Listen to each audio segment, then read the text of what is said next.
Herkese iyi akşamlar diliyorum. Nihayetinde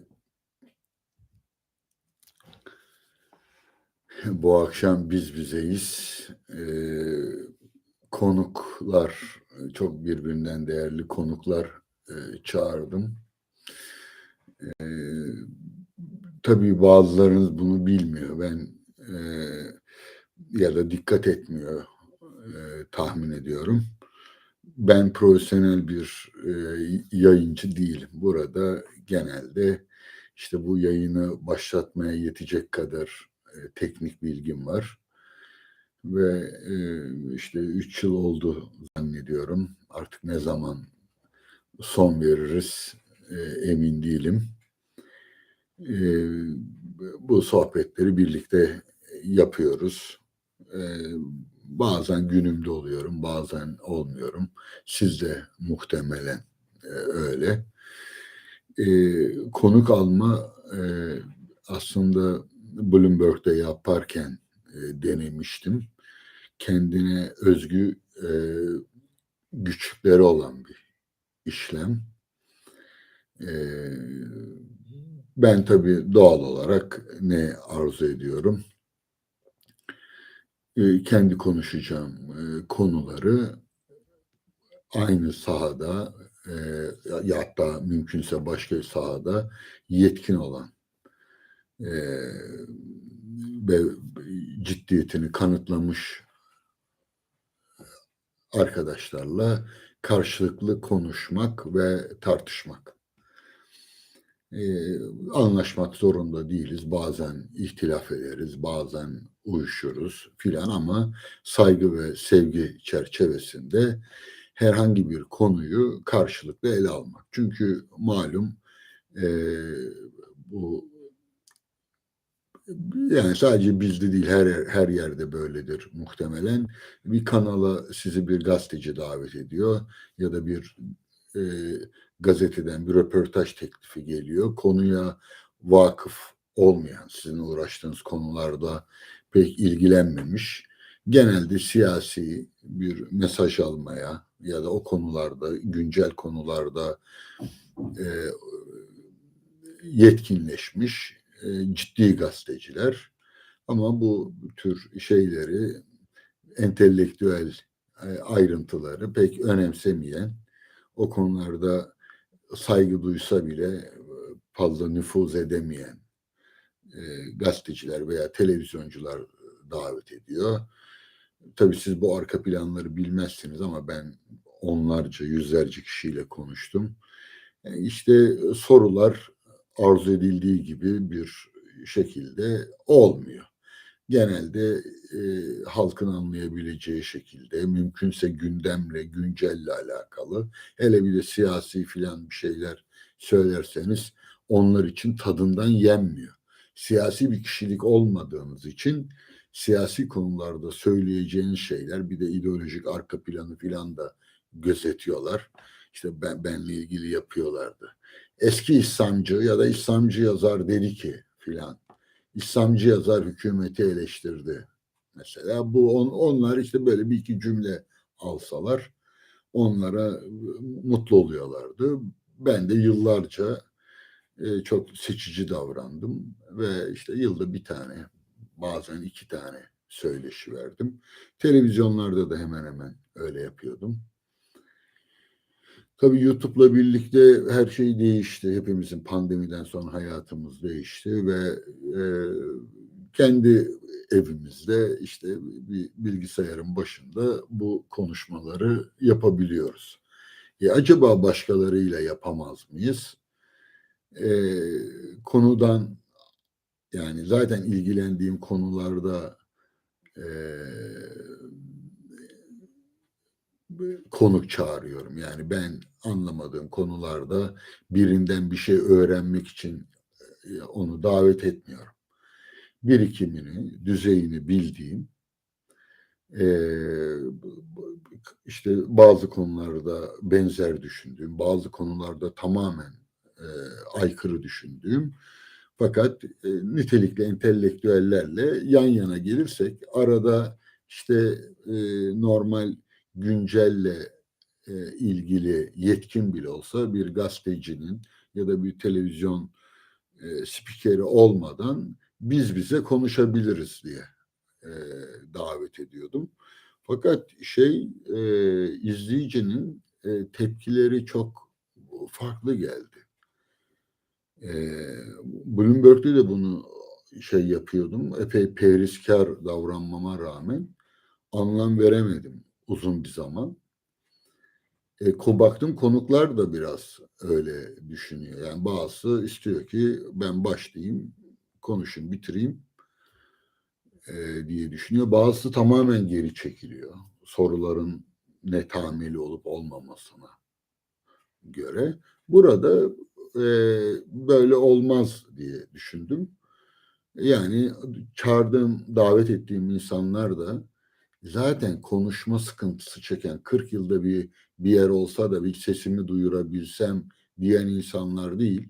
Zaten haftada birkaç defa en az konuşabilen yüz binlerce insanın izlediği isimler. Yani bir görünme kaygısı yok. 40 yılda bir ekrana çıktım kaygısı yok. Zaten burası ekran değil o manada. Dolayısıyla biz burada rahat rahat konuşuruz. 3 dakika geçti, 5 dakika geçti. Zaten 1 saat 45 dakika işte 1 saat 20 dakikada yapmıyoruz. Araya reklamlar da koymuyoruz. 3 saate yakın, 2-2,5 saat konuşmayı planlıyoruz. Ama böyle algılanmadı. Yani millet beni genelde moderatör olarak görmek istiyor. Ben bir gazeteci gibi soru sorayım. Konuğumuz konuşsun. Onlar da işte dinlesinler filan. Yani böyle bir algı farklı olduğu için çok istekli değilim konusunda. Girizgah yine uzun oldu ama açınca böyle oluyor.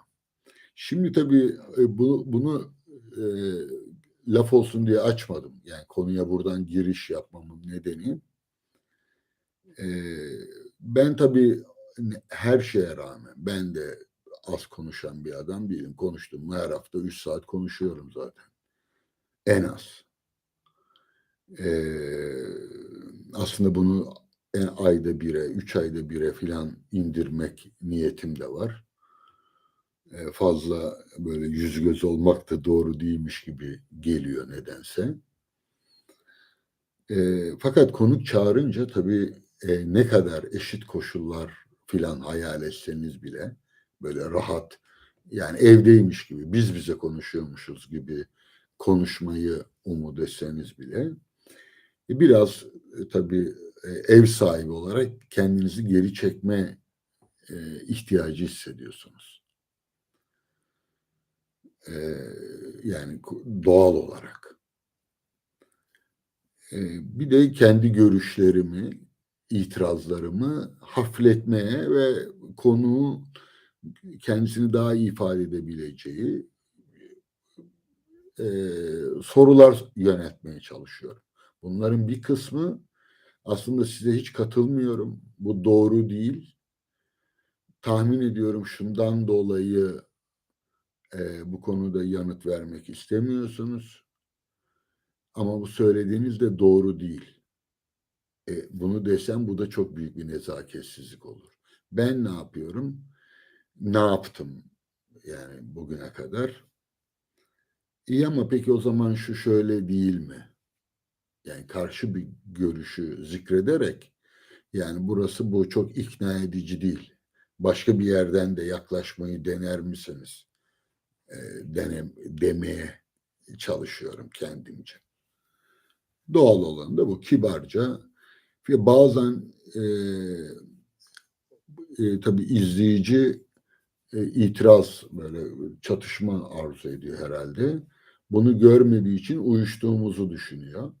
Ya da herhangi bir konuda öyle değil anlamına gelebilecek bir imayı yani bunlar tamam tam karşı kutup gibi düşünüyor. Ortaya bir belirsizlik çıkıyor. Yani istiyorlar ki ya koro haline gelelim ya da böyle apaçık safları belli edip birbirimizi yiyelim. Bir de izleyiciler tarafında da sorun var. İzleyicilerin bir kısmı diyelim ki benim burada beni uzun zamandır okuyan ve izleyen kimseler oluyor. Davet ettiğim kimsenin adını bile duymadıkları oluyor. Yani öyle yüzlerce şey var, geri bildirim var. Hocam hiç duymamıştım. Çok değerli biriymiş. İyi ki sizin sayenizde tanıdım. Artık onu izleyeceğim filan da diyorlar. Ya da konuğun takipçileri izliyor. Ben yabancı e, işte sözü kesen, huysuzluk eden kötü adam durumuna düşüyorum. Eğer beni izleyip onu tanımıyorlarsa o e, davet ettiğim konuk kötü duruma düşüyor gözlerinde. Eşitleyemiyorlar. Neden bu böyle? İşin doğasında var. Kader planı. Fıtratında var işin. Ee, Çünkü birbirine benzemez binlerce kimse izliyor bu programları. Hepsinin beklentileri, duyguları, birikim seviyeleri, kültürleri, görgüleri, bilgi seviyeleri birbirinden farklı. Hiç rastlıyor musunuz bilmiyorum. Bana çok gönderiyorlar. İşte fasulye ayıklarken Dücani Hoca'yı dinliyorum diyor. Bir kısmı uyumadan evvel Dücani Hoca'yı dinliyorum diyor. Çok güzel uyanıyor diyor hoca dinlenirken. Bir kısmı bir yandan resim yapıyor, bir yandan beni dinliyor. İşte bir şekilde çok değişik izleyiciler var. Hepsinin odaklanma şeyi de birbirinden farklı. Yani ne sonuç nedir diyecek olursanız sonuç şu. Diyorlar ki ya bu adamın kafası karışık. Şimdi ben yazdım bugün bu videoyu duyurduğum şeyin altına bilgi verdim. Ne konuşacağım? Şimdi dedim ki birinin kafasının, aklının karışık olduğunu söylemek genelde insanın kendi aklının karışık olduğunu gösterir. Genellikle dedim oraya hususen. E, açıkça hiçbir belirsizlik olmadan düşüncelerimi benden ifade etmemi istiyorlar. Hele bir konuk karşımda biri olduğunda bu bana soru soran biri de olabilir ya da işte sayıları çok az ama benim davet ettiğim birkaç değerli insan olabilir. E, Normal olarak itiraz edebileceğim ya da çok hiç alakası yok deyip sert çıkabileceğimi düşündükleri yerlerde ben daha sakin ve daha nazik olmaya çalışıyorum. Şimdi bu sırf konuklarla mı alakalı? Hayır, ben de burada kendim de tek başıma aynı bu akşam olduğu gibi konuşurken her şeyi e, bütün ayrıntılarıyla söylemiyorum. Hatta bir söz var belki bazılarının hoşuna da gitmiyordur ama sözün tamamı aptala söylenir. Yani aslında çıkarımı kendi de yapabilir. Buna rağmen ortaya bir belirsizlik çıkıyor ve bu belirsizliğin faturasını haklı olarak adamın kafası karışık diye söylüyorlar. Bunu 20 yaşında çocuklar söylüyor bir kısmı yani. Bir kısmı diyor ki yok diyor o aslında e, saklıyor diye düşünüyor. Geçen Sinan Canan bana sordu bir sistemini iletti.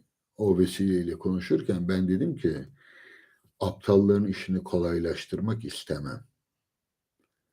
Şimdi hakikatte bana sorulsa ki işte yanıma gelen talebelerle veya eşle dostla konuşurken söylüyorum da ben gereğinden fazla açık konuştuğumu düşünüyorum.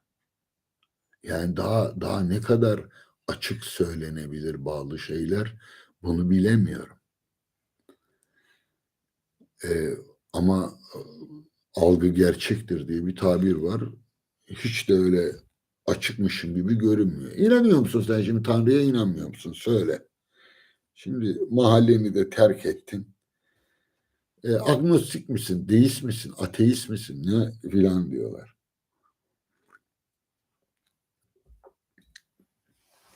Şimdi bu akşam programın adının aklı karışıklar için kılavuz olmasının nedeni bu. Aklın karışık olması ne demek? Hiç düşündünüz mü bunun üstüne? Ben bu arada şeyleri artık okuyabiliyorum. Büyüttüğüm için söylemiştim. Hatta yazarsanız da sevinirim.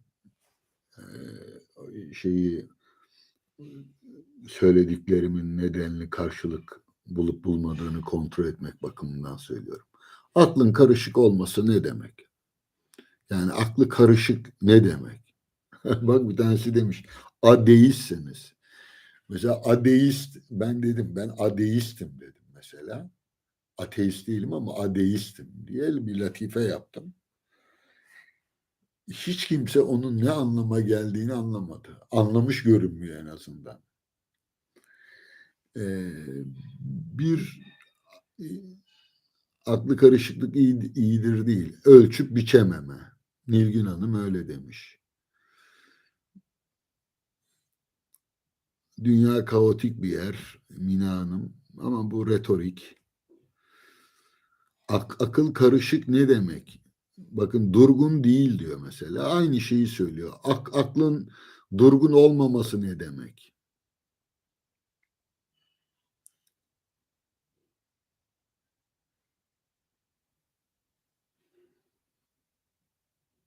Ha, bir tane var. Kararsız olmak, bilememek, emin olamamak. Bağnazlığın karşıtı. Retorik yapmayın. Bak doğrudan cevap gelmiyor. Yo, olasılıkları düşünmek aklın karışık olduğunu göstermez ki. Tam tersine düzenli akıl ayrıntılar üzerine düşünür. Tutarlılık sorunu yaşamak, aklı karışıklıkla alakalı değil. Duygusal kaos, aklını kullanamamak.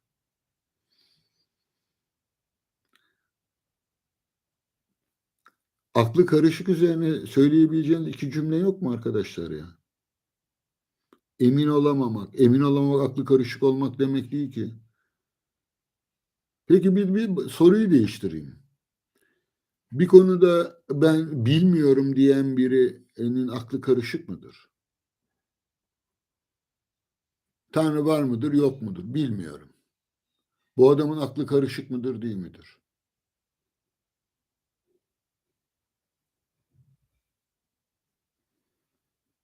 Aferin Efe Aksan fikri karışıktır diyor. Bak bir küçük ayrım geldi.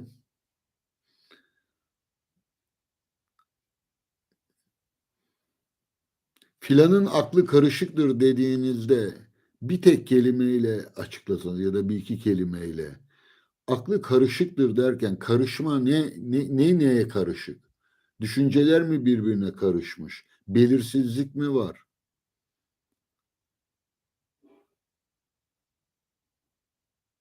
İki düşünce arasında kalmak aklı karışık demek değildir ki. Kararsızlık da aklı karışıklık değildir.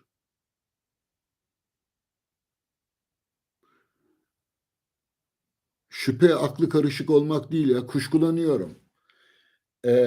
Karım beni aldatıyor. Olabilir. Ama olmayabilir de emin değilim. Aklı karışık mı bu adam? Zaten iki seçenek var. Ya aldatıyordur ya aldatmıyordur.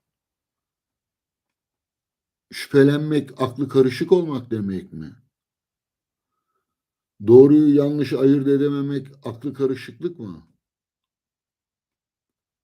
Ha, duygu, mantık, evet orada bir tane yukarı çıktı, kaçırdık. O evet. Şimdi bir kere size söyleyeyim. İnsanın aklı karışmaz zaten. Bu saçma. Fikri karışır. Aklı karışık bir halk deyimidir.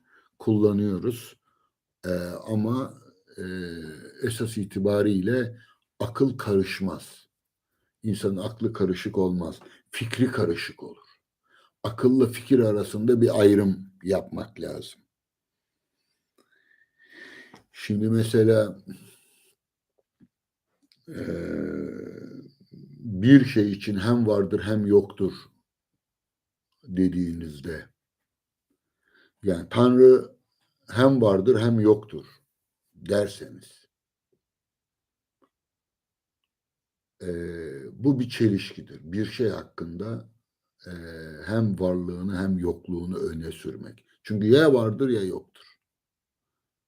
Vardır ama yok değildir, yoktur ama var değildir demiş olursunuz. Eğer hem vardır hem yoktur derseniz bu bir çelişkidir. Bu çelişkinin farkına, bu akıl karışıklığı değildir ama. Şimdi akıl salt akıl olarak kaldığında karışmaz. Yani aklın tabiatında karışıklık yok. Tam tersine biz aklı kullandığımız an karışıklıktan kurtuluruz. Şimdi böyle keyfimce kelimelerle oynuyorum diye düşünenler olabilir. Açıklayayım, hayır. Kelimeler çok anlamlıdır. Çok anlamlı, yani bir kelimeye birden fazla anlama gelebilir. Dolayısıyla önce hangi anlama geldiğini saptamamız gerekiyor. Ben bunu işinizi kolaylaştırmak için söyledim. Akıl karışık olmaz. İnsan aklı karışık olmaz. Fikri karışık olur. Akılla fikri nasıl ayırt ediyoruz? Aklı ne manada kullanıyoruz? Fikri ne manada kullanıyoruz? Şimdi çok basit söyleyeyim. Felsefede en azından 2500 yıldır, 2400 yıldır kullanılan bir şema. Benim en azından felsefedersleri.com'daki düzenli derslerimi izleyenler ya da daha evvel verdiğim mantık derslerini izleyenler bunu hemen hatırlayacaklardır. Şimdi bir duyularımız var. Yani bilgi, önemli olan bilgi sahibi olmak. Nasıl bilgi sahibi oluruz? Duyular aracılığıyla bilgi sahibi oluruz. Duyum aracılığıyla. Nedir bu? Görme, işitme, koklama, dokunma ve tatma. Duyular aracılığıyla biz nesnelerle, dış dünyayla alaka kurarız. Ve o temastan edindiklerimizi zihne alırız. Ay, çok güzelmiş deriz. Mesela diyelim ki bir portakal yediniz ya da bir baklava yediniz. Bir börek yediniz, güzel bir yemek yediniz. Mis gibi kokuyor dersiniz. Ay ne kadar kötü kokuyor dersiniz. Dolayısıyla bunları duyum olarak, bu duyumsadığınız şeyleri belleğe doğru gönderirsiniz. Eski epistemolojilerde en azından imgeleme gönderirsiniz. İmgelem, yani muhayyile, bir anlamda imgeleri sakladığımız bir hafızadır. Bu imgelerle istediği gibi oynar o. Dolayısıyla biz esas itibariyle duyularla bilgi alır, muhayyileye onu taşır. Bazen duyular olmadan da imgelemi kullanırız. Mesela düşte olduğu gibi. Rüyada duyular çalışmıyor, hepsi iptal. Ama biz bir sürü görüntüler görüyoruz, sesler duyuyoruz, konuşmalar yapıyoruz filan. Nedir o? Bir şekilde hafızadan, imgelem onları hafızadan alıyor ve düşte onlar ortaya çıkıyor. Hani şey diye transnöromiteller aracılığıyla sinapslardan geliyor filan dememi beklemeyin şimdi. Sonra ne yapıyoruz? Bu imgeleri biz bir takım zihinsel işlemlere tabi tutuyoruz ve buna düşünce diyoruz. O yüzden bir insanın düşüncesi, fikri karışık olabilir. Neden? Çünkü fikir ne demektir? Fikir Arapçada mesela öyledir. Fikir tertip etmek. bir sıraya koymak demektir. Yani onu bir takım yargılara dönüştürürüz biz zihinde, o imgeleri. Bu limon tatlıdır, bu yemek güzel, ses kısık, işte ne bileyim çay sıcak. Mesela eliniz yanıyor mu hocam? Niye işte çayı e, yüzünüze ekşittiniz? Ekşi mi? Çok mu sıcak? Ben bir takım duyumlarla, bende bir takım duyu verileri birikiyor. Bu duyu verilerini bir üst zihne taşıyorum ve sonra onları için onları birleştiriyorum veya ayırıyorum. Sıcak var, işte çay var, çay sıcaktır ya da çay sıcak değildir diye onları konu ve yüklem haline getiriyorum. Sonra e, dilim yandı çünkü çay içmiştim ve içtiğim çay sıcaktı. Diyorum bakın bir akıl yürütme. İşte buna da fikir diyoruz.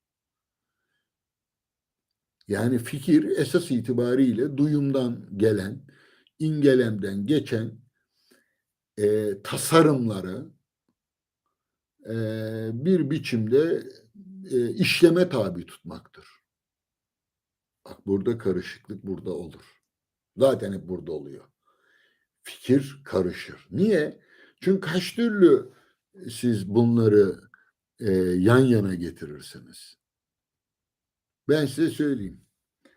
Ya tümden geleceksiniz, ya tüme varacaksınız, ya analoji yapacaksınız. Sıradan halk, eğitimsiz halk genellikle analojiye e, başvurur.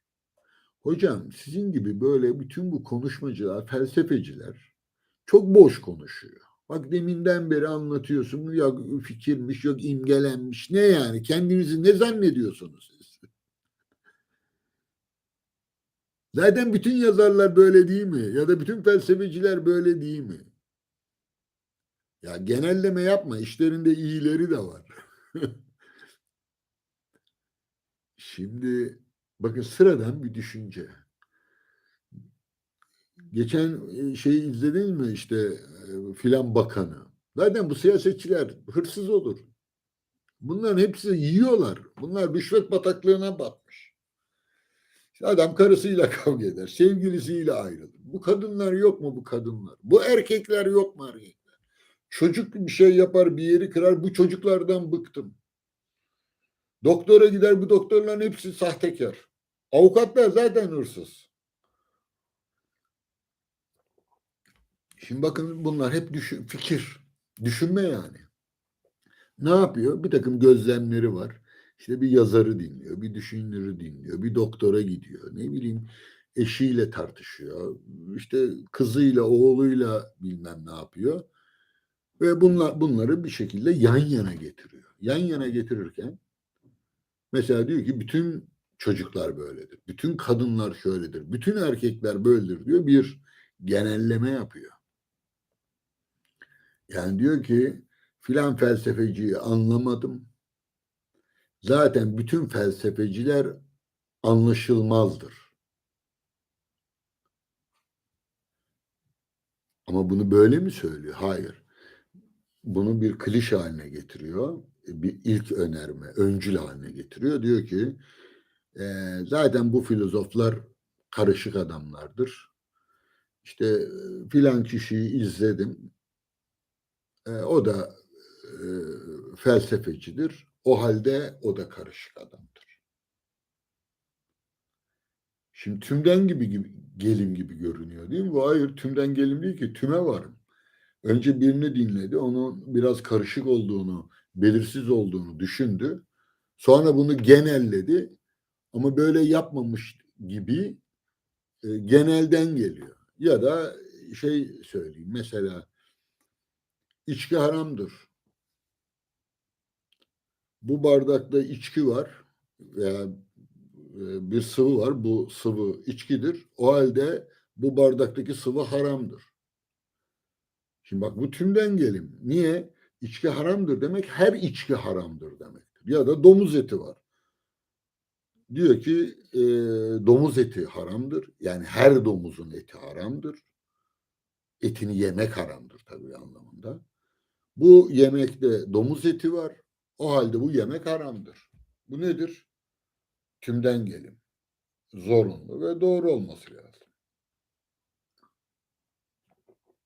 Öyle mi? Hayır.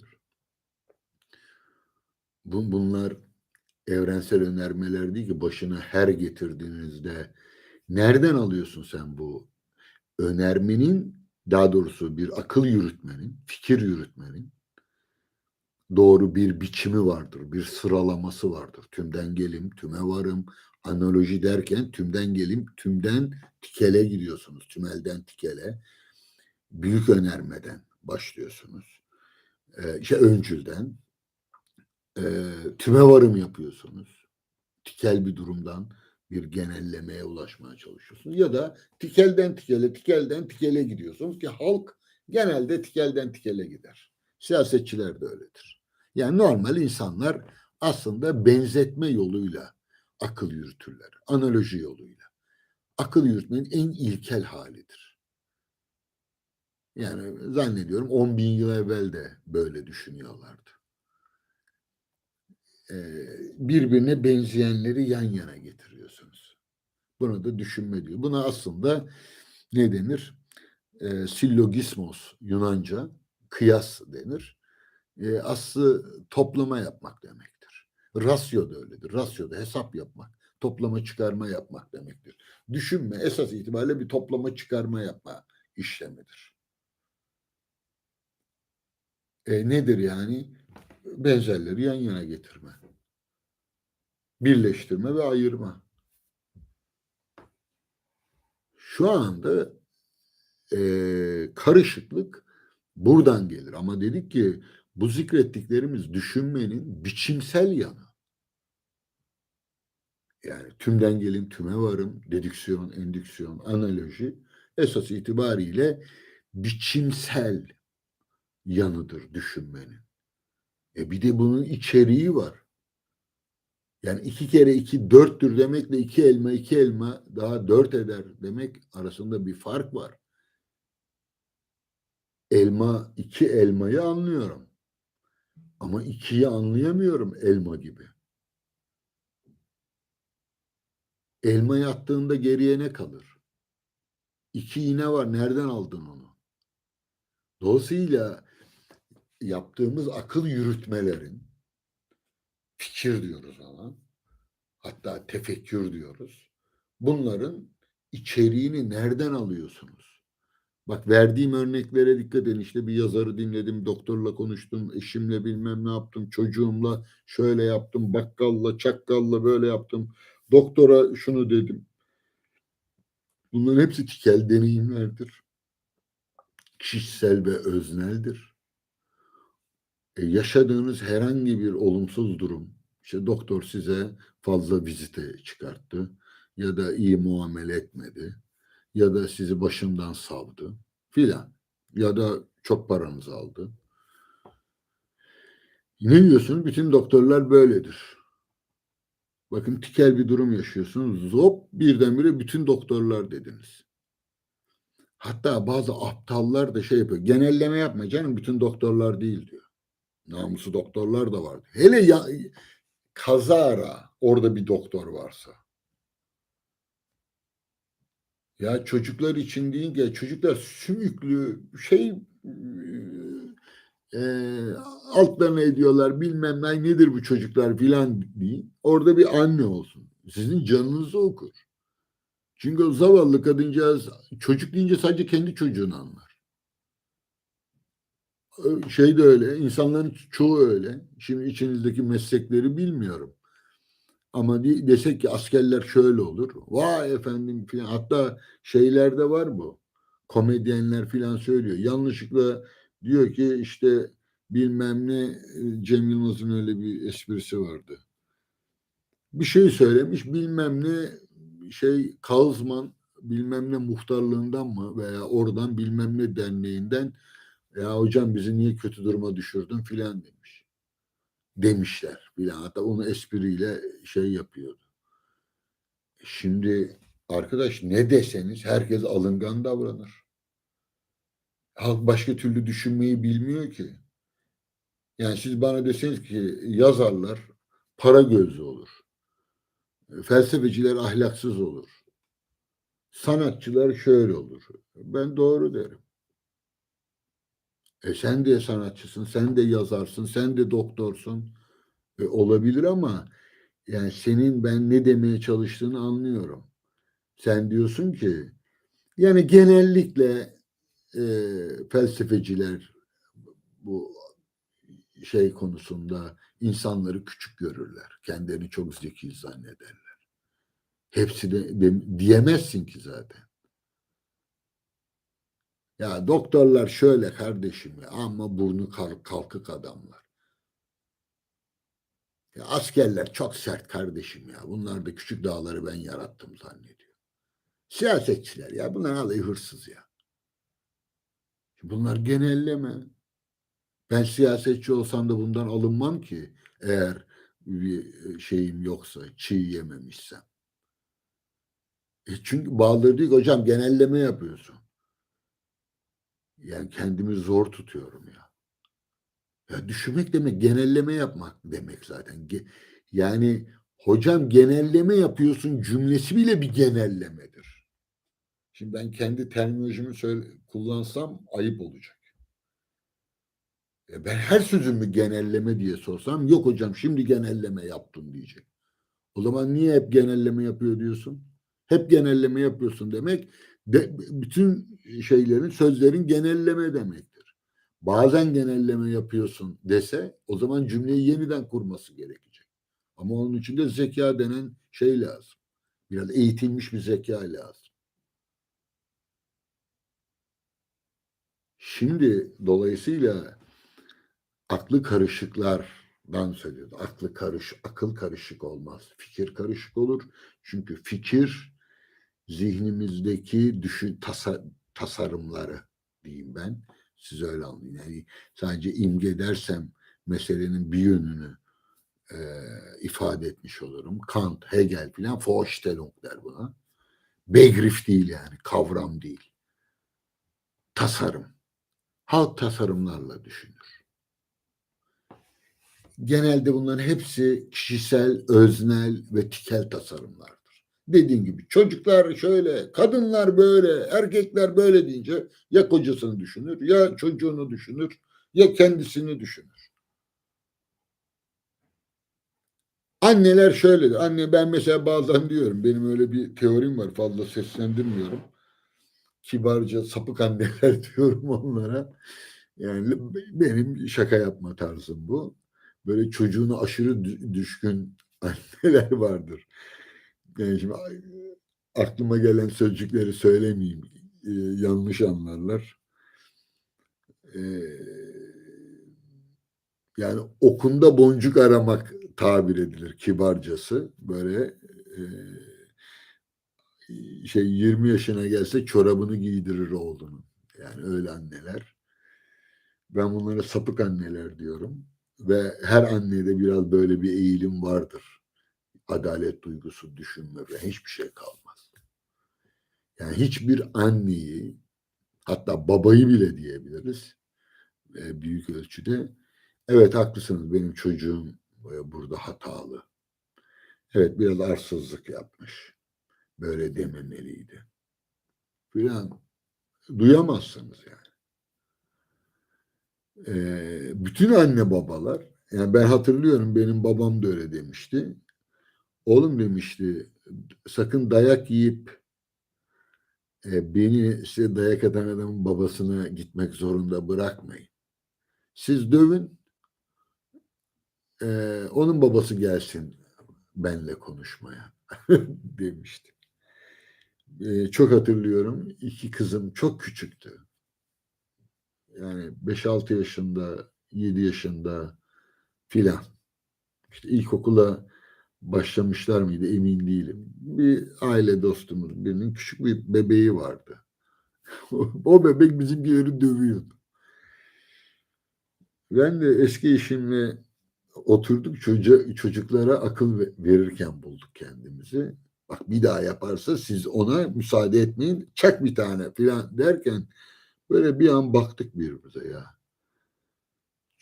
Yani o babalık ve annelik duygusuyla bizimkiler küçücük bir çocuktan e, hırpalanmalarından ne kadar bizimkiler sevmeye çalışıyor. Fakat çocuk biraz problemli. Bizimkilere yapıştırıyor.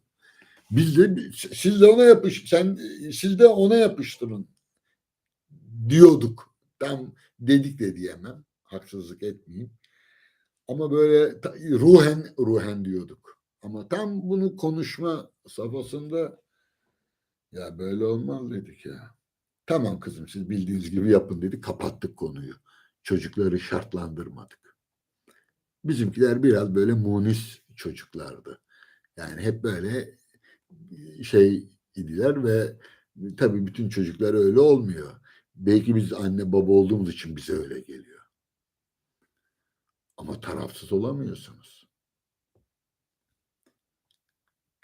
Şimdi bakın bu işin içine duygular girdi mi, fikre, duygu karıştı mı ki karışmama olanağı yoktur.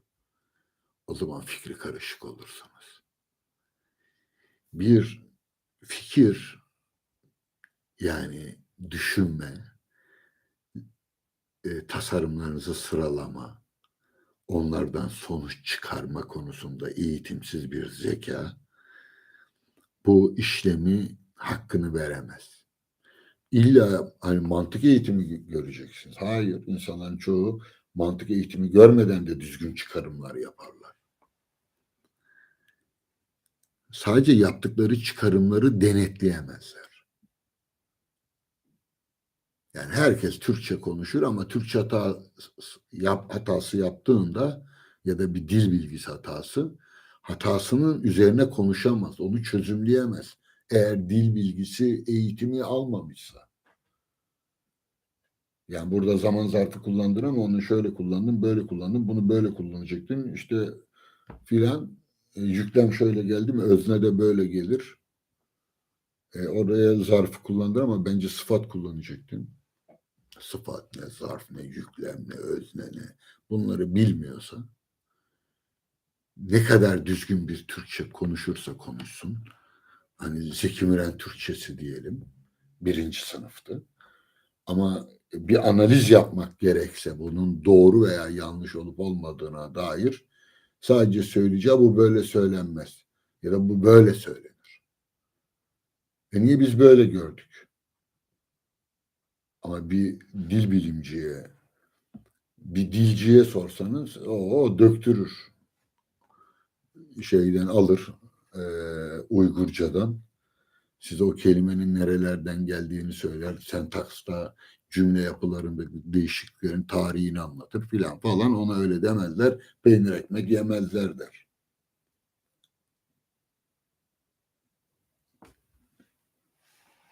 Ama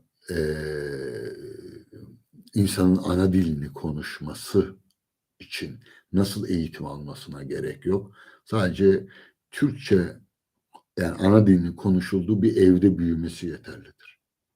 Kulaktan onları alır.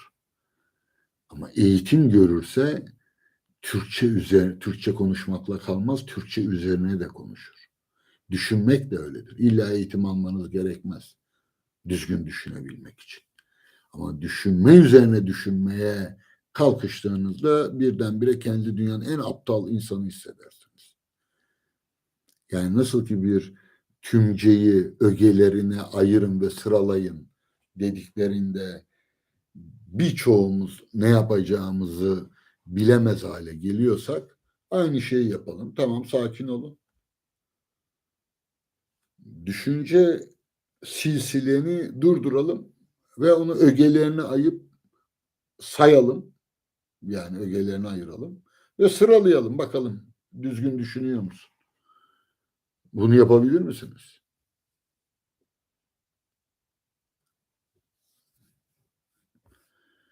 Özel olarak eğitim almamışsanız asla yapamazsınız. Ne Türkçe konuşan biri Türkçe üzerine konuşabilir, ne düşünen biri düşünme üzerine düşünebilir. Bu iş eğitim işidir. Ama bizim konumuz düşünme üzerine düşünmekten evvel doğru düşünme. İyi de söyledim, ya analoji yapacaksınız, ya tümden gelin, ya tüme varım. Düşünmenin doğası fikir düzeyi. Bak, akla daha girmedim. Bunun akılla alakası yok. Bu Ayşe bana kızdı. Ben de Ali'ye dedim ki işte Leyla şöyle yaptı. O da buna böyle dedi. Filan. Seçimler üzerine işte seçimler geliyor. Şimdi televizyonları filan izliyorsunuzdur. Milletvekili listeleri yayınlanıyor. Herkes çıkıyor konuşuyor filan. Şimdi konuştukları ne? Bak, orada akıl yok orada. Orada olan şey fikir. Bence işte AK Parti şöyle yapıyor, işte Halk Partisi böyle yapıyor, bilmem ne ittifakı şöyle falan ittifakı, ne bu tikeller arasında analojiler.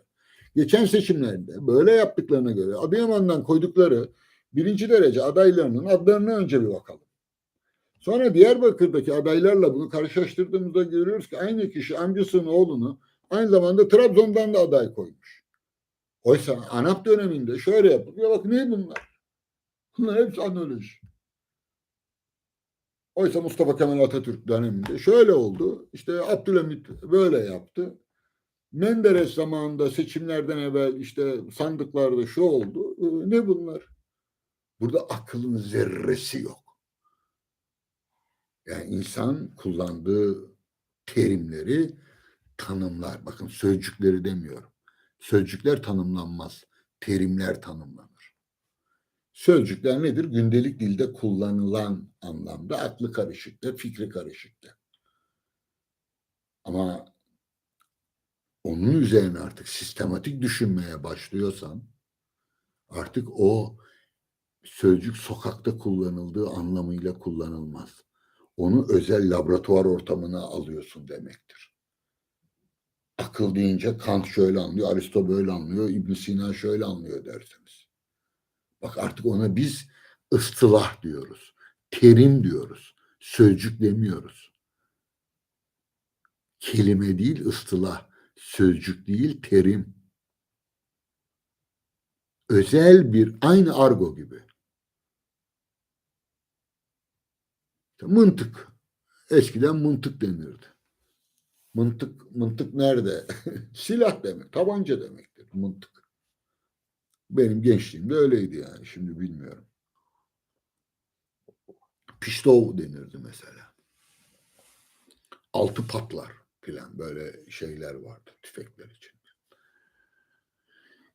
Şimdi e, sözcük sokaktan çıkıp belli bir bilgi öbeğinin unsuru haline geldiğinde, mesela tıpçılar onu tıbbi terim olarak kullanır. Fizikçiler fizik terimi olarak, matematikçiler matematik terimi olarak. Hepsinde değişir. Sosyologlar ayrı kullanır. Felsefeciler ayrı kullanır filan, yani mantıkçılar ayrı kullanır. Aynı kelimedir. Mesela bir dilci tümce der, cümle der. Bir mantıkçı tümce, cümle bunu tanımaz. Önerme der, öncül der. Eğer tek başına kullanıyorsa önerme der. Eğer bir akıl yürütme zincirinin bir parçası olarak kullanıyorsa önerme diyemez artık. Öncül der. Büyük öncül, küçük öncül. Niye? Artık bu bir terim. O bilim dalı içerisinde eğitim alanlar bunu sokaktaki anlamıyla, gündelik dildeki anlamıyla kullanmazlar. Şimdi karışıklık nereden geliyor? Aklı karışık olmaz dedik. Bunu tespit ettik. Fikir karışık olur. Fikir ne dedik? İki şekilde olabilir. Bir, akıl yürütme, çıkarım yapma. Ama çıkarım yaparken önermeleri inşa etme, o tümceleri önermeye dönüştürürüz, tasarımları. Konu ve yüklem yaparız. Yani mesela elma tatlıdır dediğimizde elma artık bizde bir elma tasarımı var. Bir tatlı tasarımı var. Bir ekşi tasarımı var. Bunları yan yana mı getiriyoruz yoksa uzaklaştırıyor muyuz? Elma ekşi değildir mi diyoruz? Elma ekşidir mi diyoruz? Bakın bu bir sıralama. Ekşi elmadır olmuyor bak. E, Sonra ikinci önerme, sonra üçüncü önerme, birinci önerme ile ikinci bak artık öncül oluyor önermeler. Yani bir akıl yürütme biçiminin unsurları haline dönüşüyor. Şimdi zannetmeyin hani buradan geliyorum. Karışıklığın bir kısmı burada. Ama ana kısmının bununla alakası yok. Herkes bunu sezgisel olarak bilir ve o tasarımları düzgün bir şekilde sıralayabilir. Eğer yanlış sıralanırsa eğitim görmese de yok öyle değil ya yanlış söylüyorsun. Demin öyle dedin şimdi böyle dedin filan denebilir. Peki hata nerede? Yani böylelikle şeyi açıklamış olduğumu düşünüyorum. Benim aklım karışık mı? Fikrim karışık mı? Dolayısıyla e, birinin aklının fikrinin karışık olduğunu anlayabilir miyiz? Bunu nasıl gösterebiliriz? Gösterebilir miyiz? Vaadimiz var değil mi? Bir kılavuza ihtiyacımız var. O sona doğru gelecek.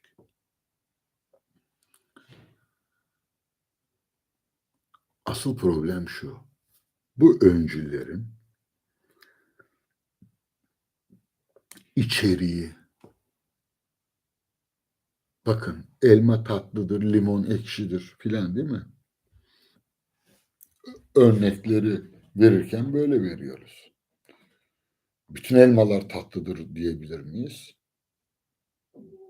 Yok, ekşi elmalar da var.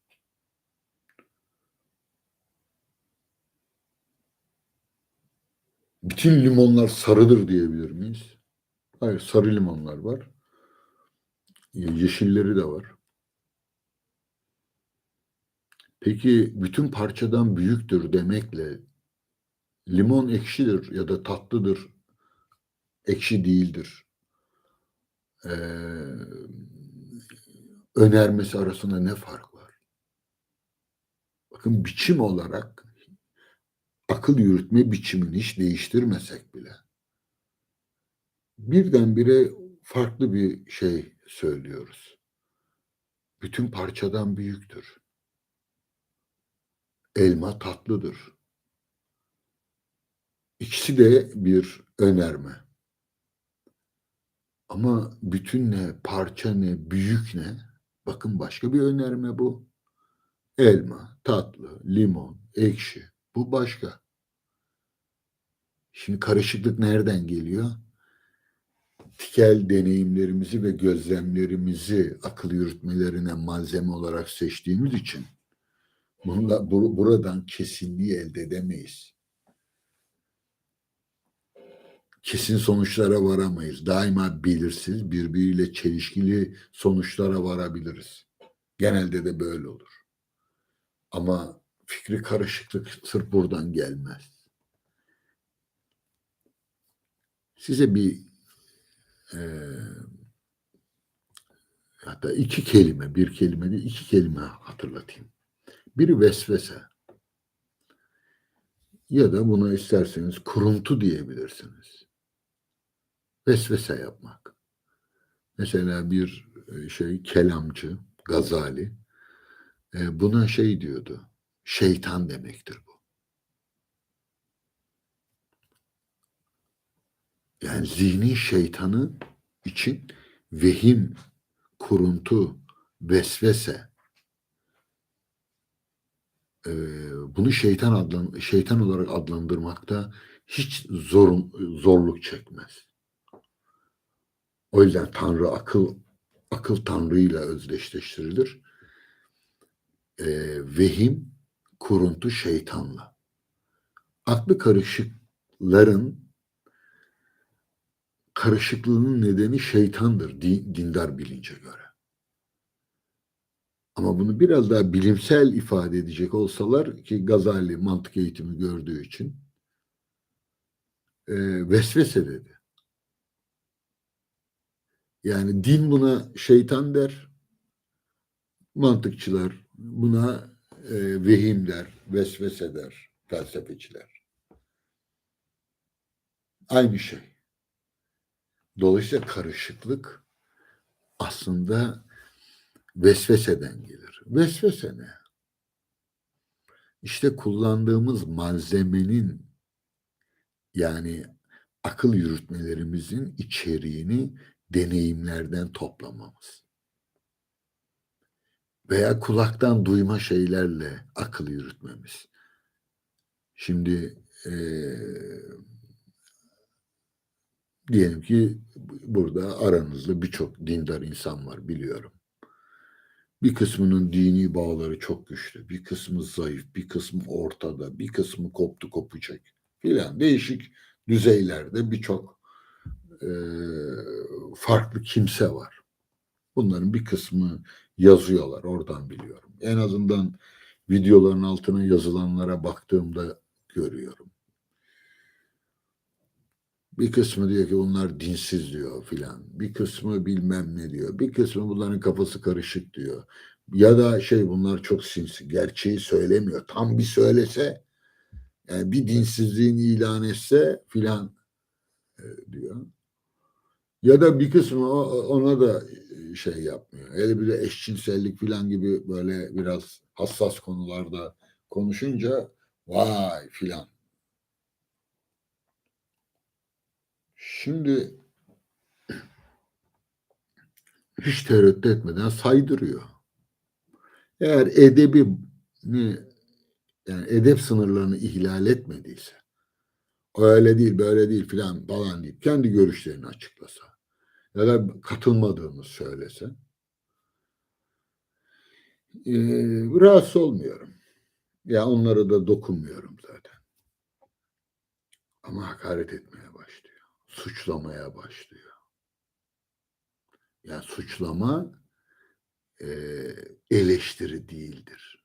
Eleştiri düşünmenin eleştirisi.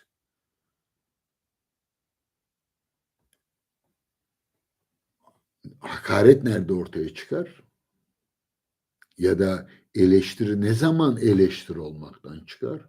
Duygularını katıyor ve diyelim ki benim ya da davet ettiğim konu arkadaşımın kişiliğiyle ilgili yorumlar yapmaya başlıyor.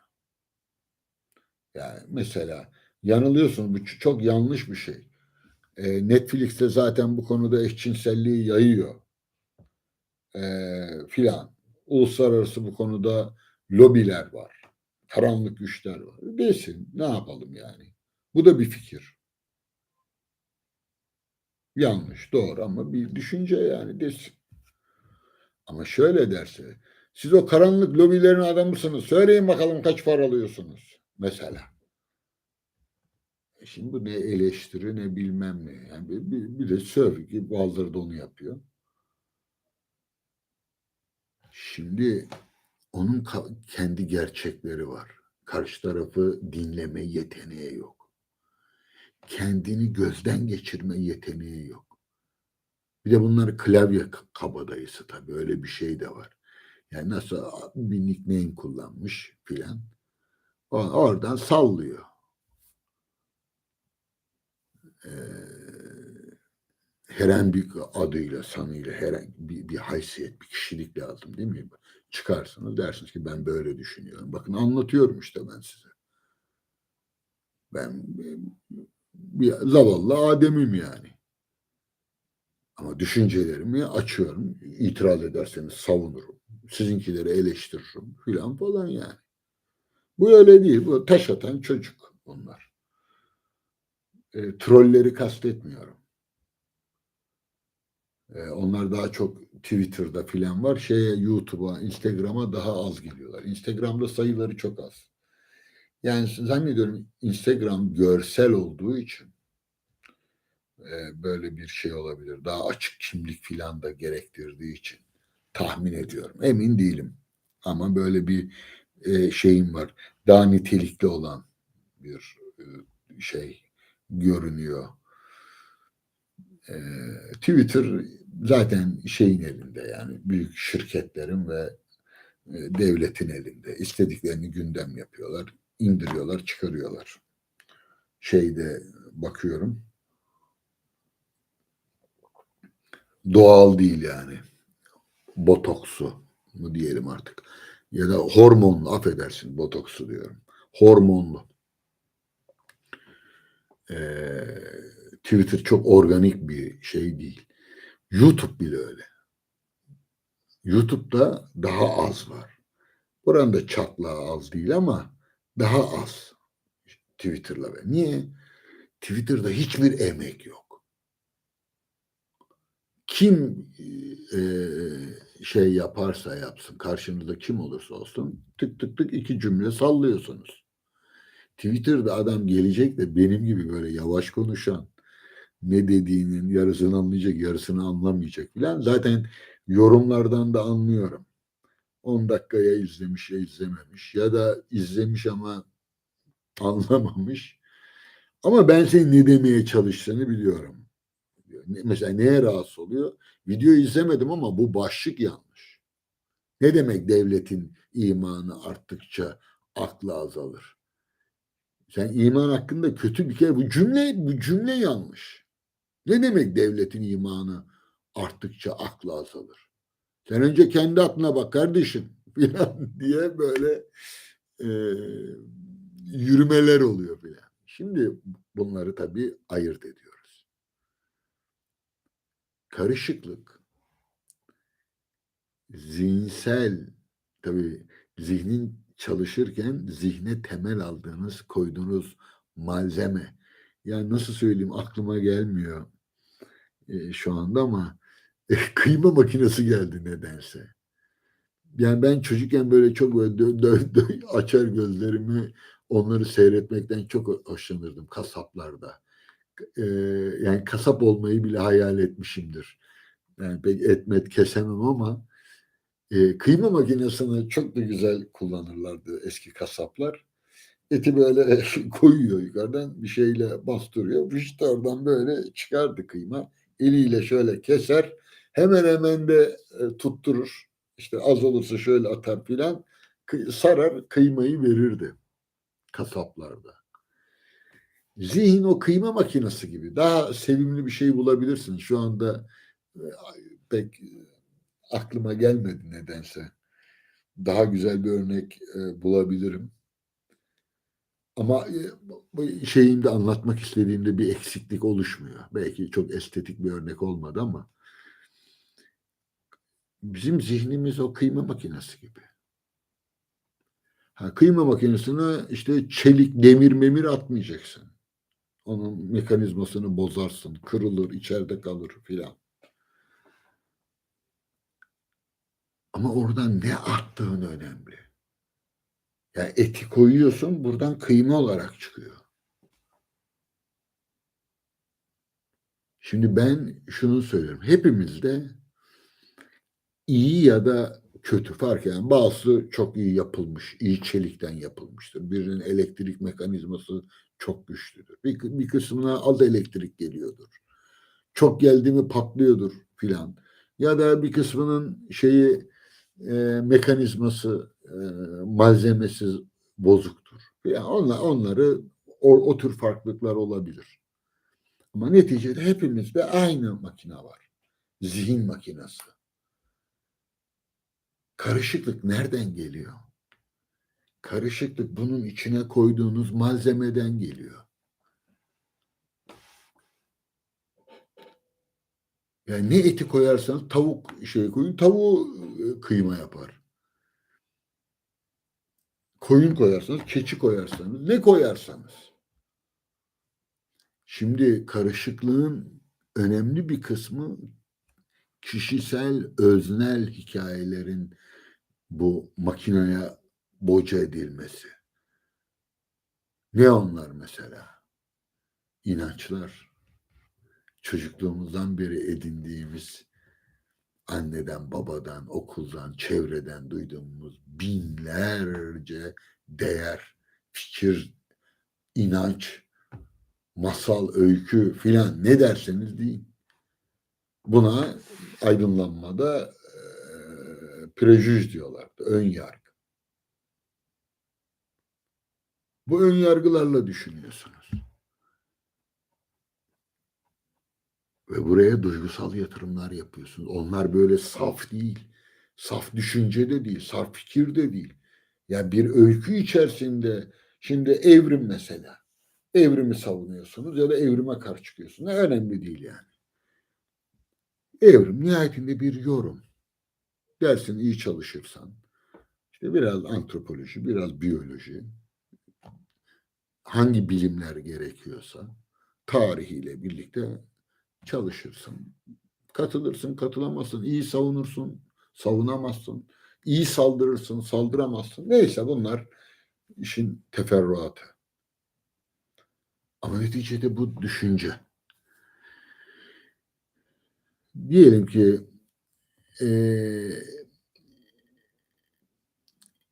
evrime evrimi kabul edenleriniz için söylüyorum. Yani bu konuda biraz okumuş, kafası açık, tercih olarak belli bir ikna olmuş biri ne e, aranızda böyleleri. Ne evrimi kardeşim, masal bunlar. Batılı şeyin faiz lobisinin uydurduğu şeyler bunlar. Dese. Darwin zaten Yahudi miydi ya? O İsrail'e çalışıyordu galiba filan. Dese. Bu doğru olabilir. Yani biraz daha yakışıklı olanlarını da şey yapabiliriz. Üretebiliriz. İngiliz sömürgecisi. Ne işi vardı o adalarda? Öyle böcekleri filan inceliyordu ama İngiliz emperyalizminin ön karakollarından birinde çalışıyordu. İstihbaratçıydı onlar. Öyle böcek möcek evrim mevrim dediler ama aslında dünyayı yaladılar yuttular. İngilizlerin ne işi var Yeni Zelanda'da, Avustralya'da? Darwin'in oralarda ne iş yapıyormuş? Otursaydı adada mesela. Şimdi hızlıca bu kadar uydurabiliyorum. Bunlar bilgiye yönelik, bilgi hataları bulabilirsiniz filan. Ama biri dese ki ben evrim, bana masal geliyor bunlar. Ne hissedersiniz? Mesela hiç üzülür müsünüz? Ağlar mısınız? O gece uykunuz kaçar mı? Samimi soruyorum. Birkaç taneniz yazın. Bak bir tanesi ciddiye almam diyor. Bu da duygusal tepki. Yani evrim üzerine ciddi okumuşsanız e, evrimle ilgili bir ciddi bir eleştiri gelirse yani evrimde sizi şüpheye de düşürmüş olsun. Yani öyle bir şey söylesin ki son NASA kayıtlarına göre filan falan son bilmem ne kodeksinde şöyle yazıyor filan diye ve dünyaca da ünlü bir evrimci olsun. Yani evrimde e, Nobel ödülü almış olsun faaliyetlerinden ötürü. Sonra çıksın desin ki ben yanılmışım aslında şey e, evrim tamamen bir masalmış. Ne hissedersiniz?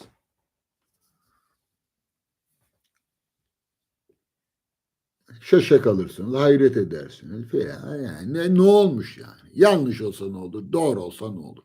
Nihayetinde doğaya ilişkin bir açıklama bu. Çünkü rasyonel tarafı var. Hadi be vay ulan arkadaş şimdi bak kafam karıştı diyebilirsin. Doğru. Kafam karıştı diyebilirsin ama niye? Peki evrimde yanlışsa ne kaldı geriye ya? Filan.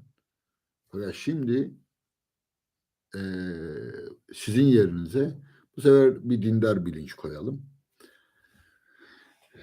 Adam çıkıyor evrimi anlatıyor. Bu Adem Havva filan falan bunların hepsi boş işler diyor.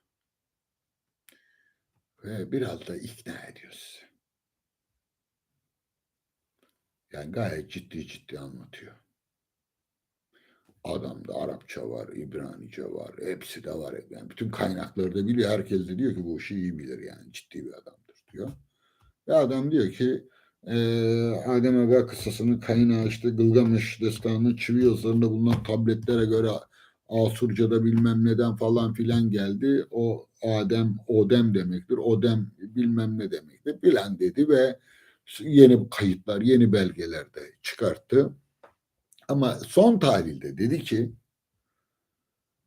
yani bu e, kıssaların, öykülerin kusura bakmayın ama hiçbiri bize bir şey açıklamaz. Sizce dindar bir insandı der, ben umursamıyorum onu bilmem ne. Yalnız dediğim gibi sizi biraz şüpheye düşürecek. O ilk yassıma, ergenliği, ergen tepkilerini ciddiye almam. Umursamam. Ben deseler ki öyle bir şey çıksa evrimle ilgili ki çıkma ihtimali yok bence. Çünkü evrim bir şey değil. E, nasıl söyleyeyim? Spesifik, öznel bir yargı değil. Bir doğa yasası. Bunun somutlanması bağlamında bir takım yorumlar olabilir ama yani ben kendi okumalarıma dayanarak söyleyeyim. Hatta bunu Sinan'a da söylemiştim. Sinan Canan'a. O da evet hocam genelde öyle filan dedi. Ya dedim ki ben Darwin'i iyi okudum. Ya bu sahanın en iyilerini okuyorum. Şu anda. Aradan 200 yıl geçmiş neredeyse. Ya da 200 yıl değilse de işte 150 yıl. Ya arkadaş ya Darwin'in söylediklerinin üzerine bir kelime koyun ya. Hemen hemen yani yeni çok ciddi bilimsel ayrıntılı çalışmalardan söz ediyor. Yani hani eskiden öyle denirdi. Kallavi çalışmalarda. Okuyorum, notlarımı alıyorum, dönüyorum Darwin'e. Hepsi orada var. Darwin'de olmayıp da burada bu kadar bilimsel şeye rağmen malzeme tamamen farklı. Üf. Malzemenin Darwin'le alakası kalmadı öyle maymunla filan falan şey yapmıyorlar şimdikiler. Neler neler kullanıyorlar. Ama ben malzemeye bakmıyorum. Zaten o sahanın adamı değilim. Sonuç olarak diyorum. İşte göz kapağı niye böyle oldu? Oradaki kemik nasıl bilmem ne oldu? Bakıyorum hepsini Darwin tahmin etmiş. Onların da zaten listesini yapmıştım. Hatta dedim Sinan'a ya niye dedim yani neticede Darwin'den fazla ilerlemiş görünmüyorlar. Birçok tahminler var bunun çeşitlenmesi filan devasa boyutlarda. Bunu kastetmiyorum. Ama son tahlilde e, Darwin'in insanın oluşumunda zikrettiği ayrıntılar daha ilkel örneklerden hareketle yaptıkları şimdi daha kuvvetli, daha çeşitli, daha bilimsel, daha malzemeyle yapılıyor ama sonuç aynı. Şimdi evrim konusunda karşıt bir görüş sizi rahatsız etmez.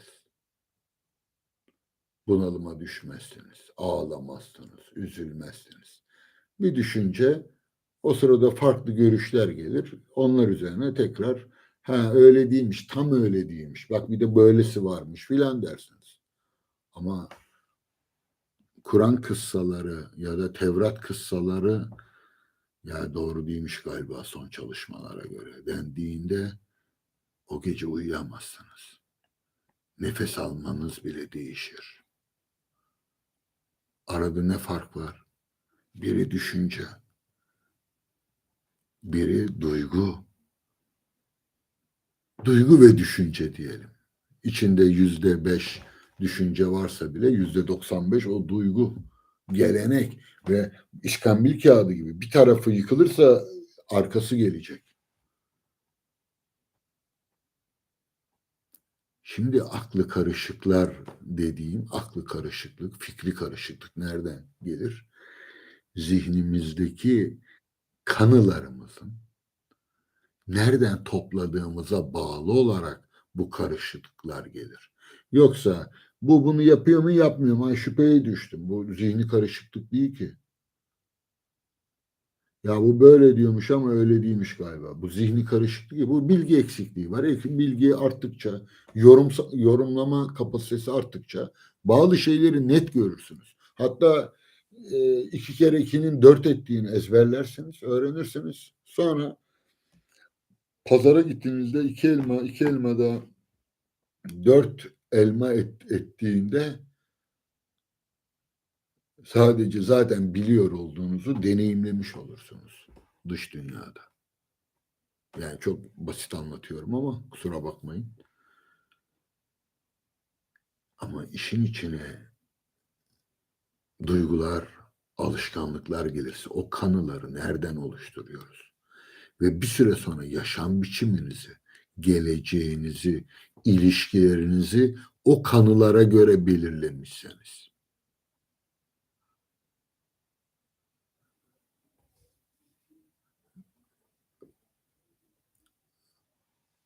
İşte o zaman aklı karışık denilen durum ortaya çıkar. Yani aslında dindar bilincin her zaman aklı karışıktır. Artık akıl kelimesini fikir anlamında kullanıyorum. Neden? Çünkü orada bildiğimiz anlamda bir düşünce yok. Orada inanç var. Saf inanç olsa yine bir sorun olmaz. Babaannemiz gibi, dedemiz gibi, dedelerimiz gibi. Onlarda saf inanç var. Ne olursa olsun o şekilde onu kabul etmiş. Orada hiçbir sorun yok. Orada düşünce olmadığı için tam tersine o inanç onu güçlü ve mutlu kılıyor. Ama aynı inanç oğlunda veya torununda ızdıraplara yol açıyor. Çünkü onu düşünceye çevirmiş. Bir düşünce gibi savunuyor. Faiz meselesinde mesela iktidarın en büyük problemlerinden biriydi. Yani anlatamazsınız ki. Yani bir de cahillik de var yani. Bilgi eksikliği var ama sorun zihinlerindeki kanılar e, devşirme malzemeyle toplu. Ve onlar inanç. Hiç içinde zerre kadar düşünce yok. Domuz eti haram mıdır değil midir? Domuz eti yer misin yemez misin? Yemem. Niye yemezsin? Haramdır. Bak Ramazan'da konuşuyoruz. Domuz Alman sosisi getirdiler. Yer misiniz? Ya mideniz bulanır. Yani samimi bu konuda alışkanlıkları yerine oturmuş biriyseniz, inançlı biriyseniz, inançlı olmanız da gerekmez. Domuz eti mesela, inançlı inançsız Türkler mesela pek bakmazlar. Çünkü bu çok yaygın bir şeydir. Kabuldür. Ya bu öyle bir kanıdır ki herkesin ruhuna işlemiştir. Çok nadirdir bunun dışına çıkanlar. Şimdi niye domuz eti yemezsin? Ya kardeşim yasak ya bizim dinimizde yasak. Ya niye yasak kardeşim? O da et, o da et filan. Bak karşıdaki ne kadar konuşursa konuşsun. Hiç tesir eder mi? Bir süre sonra sinirlenip hadi filan der. Herkes kendi yiyeceğine kendi karışsın. Yemiyorum kardeşim der.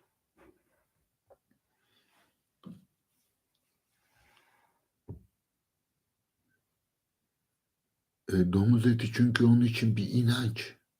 Domuz eti yasağı. Domuz etinin yemek yasağı onun için bir inanç. Peki niye yemiyorsun? Yemiyorum kardeşim ya. Kur'an yemeyin diye yemiyorum yani. Ama şimdi şöyle yaptığınızı düşün. Şimdi bak domuz eti niye haram edildi biliyor musunuz? İçinde bir tane kurtçuk vardı. O kurtçuktan dolayı domuz eti işte bilmem ne yapıyordu filan. Şimdi o domuz etini çok büyük kazanlarda kaynatıyorlar. Filan ısının üstünde o kurtçuklar, o işte bakteriler, zartlar, zurtlar ölüyor.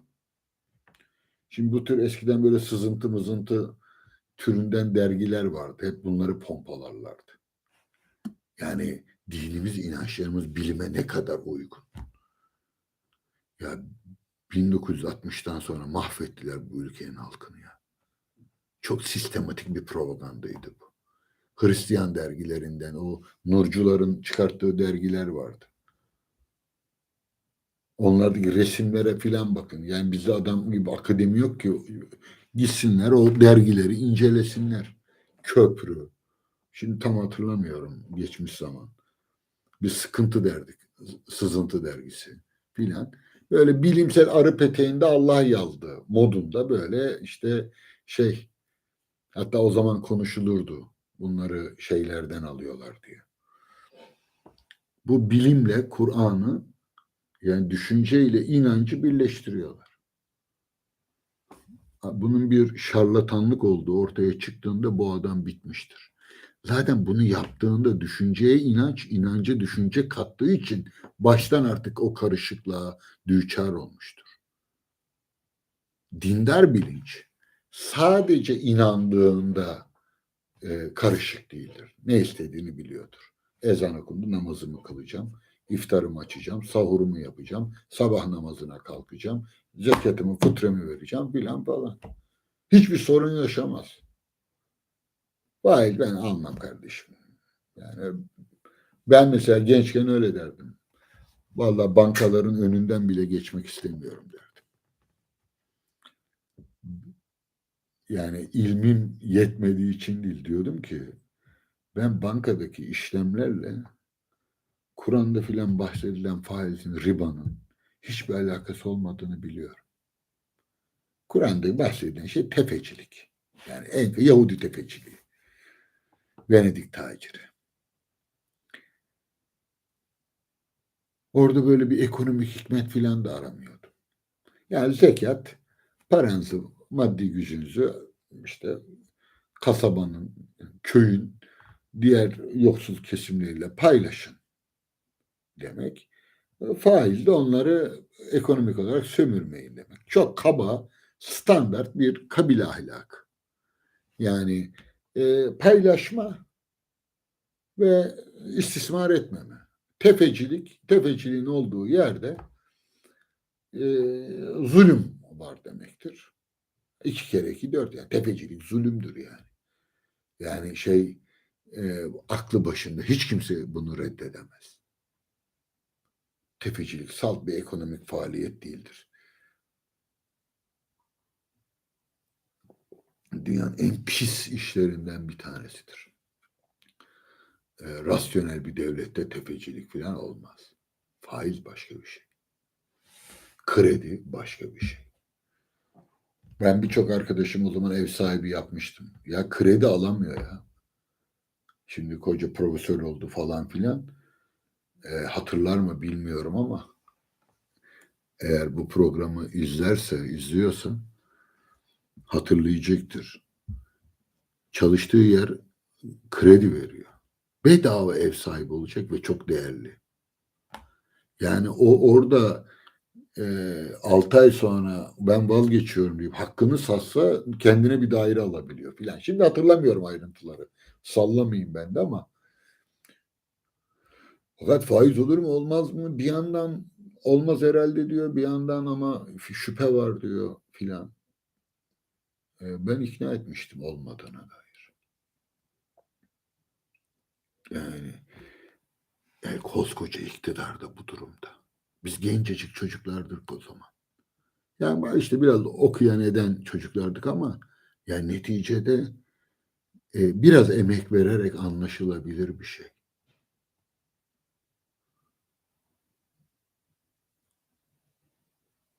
Şimdi e, bir yasa, dinsel bir yasa, işte domuz eti, şarap, mesela Hazreti Ömer'e atfedilen bir söz vardır. Parmağıma bir şaraptan bir damla düşse parmağımı keserim diyor. Bizim bir akşamcı bunu anlayamaz. Ama ben anlıyorum onu. Bu inancın gücü bu. Hem insanın zayıf tarafıdır ama en güçlü tarafıdır. Domuz eti, öldürün beni, yapmam, ağzıma sürmem. Bakın, Avrupa'da iki şey niye simgesel anlam kazandı? Biri şarap, biri domuz eti. Niye Avrupa'nın, Hristiyanlığın alameti farikası şarap ve domuz oldu?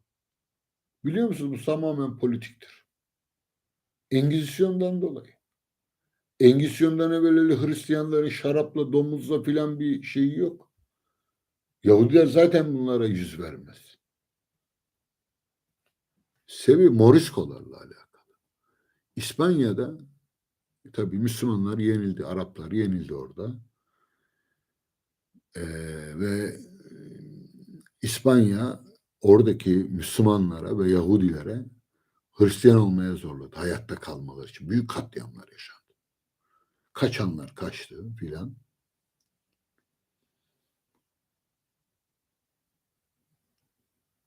Birçok akıllı Müslüman ve Yahudi tam Hristiyan oluyoruz dediler.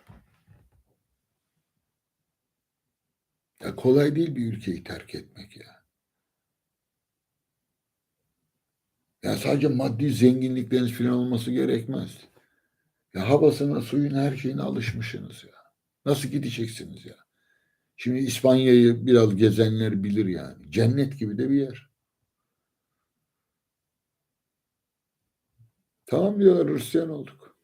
Ulan bir süre sonra kilise diyor ki bir dakika ya. Bunların gerçekten Hristiyan olup olmadığını nereden bileceğiz? İşte Engizisyon orada devreye giriyor.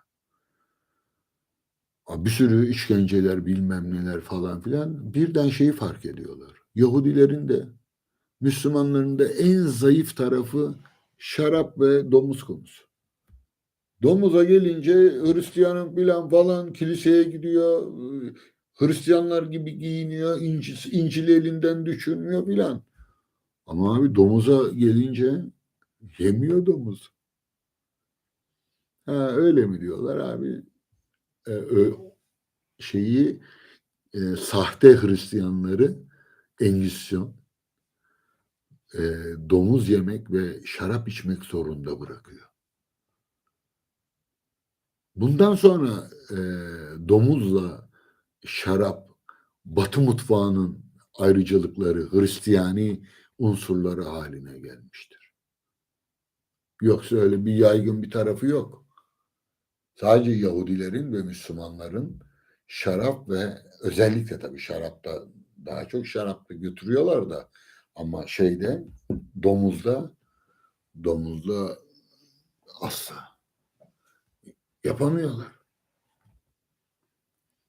Şimdi bu inanç burada adamın aklı karışık, kafası karışık diyebilir misiniz siz ya? Hayır. Ama birdenbire domuz eti yememenin yararları nedir biliyor musunuz? O domuz niye yasak edildi? Cenab-ı Allah'ın filan. Ya domuz eti yemenin cezası bile yok Kur'an'da. Şarabın var, şarap içmenin var. 40 değnek, sonra 80 değnek filan. Ama domuz eti yemenin bir cezası yok ki. Ceza bile tayin edilmiyor. Hatta rivayetler odur ki Arabistan'da domuz yok. Yani çölde domuz yaşamaz. Domuzun olabilmesi için işte ormanlar vesaire bitki olması lazım filan. Yani Arapların tanıdığı bir hayvan da değil domuz. Arap muhitinin anlamında söylüyorum. Fakat inanç olarak bu tartışılmaz. Burada kafa karışıklığı olmaz. Kafa karışıklığı buna duygu girdiğinde olur. Dikkat edin bakın ideolojik konularda hatta takım tutma bile. Değil mi? Takım tutuyor adam. Takım tutan bir adamın kafası karışık olabilir mi? Fenerbahçe, en büyük Fenerbahçe, en büyük Galatasaray, en büyük Beşiktaş'tır diyen bir adamın kafası karışık olur mu? Olmaz. Ama şunu yapsa, niye Fenerbahçe büyük bir takım sana anlatayım mı? Çok iyi bir takım çünkü dese karşı taraf Fenerbahçe'nin döküldüğü yılları gösterecektir. İşte istatistikler artık devreye girecektir. Siz Avrupa Kupası'nda kaç gol attığınızda bilmem ne yaptığınızda biz kaç defa işte Şampiyonlar Ligi'ne girdik de bilmem ne bilen. Kafası karışık burada başlar. Takım tutmak bile bir inançtır. O inancı inanç olarak bıraktığınız takdirde bir sorun olmaz. Güçtür o. Ama onu düşünceye döndürmeye çalıştığınızda Allah yardımcınız olsun. O yüzden Türkiye'de YouTube'da, Twitter'da vesaire hiç kimse oraya inancıyla gelmiyor ki. Asıl inanç sahipleri tweet atar mı ya? Tenezzül eder mi? Bakın eşcinsellik meselesini konuştuk biz geçen hafta değil mi? Türkiye'nin tabularından bir tanesi.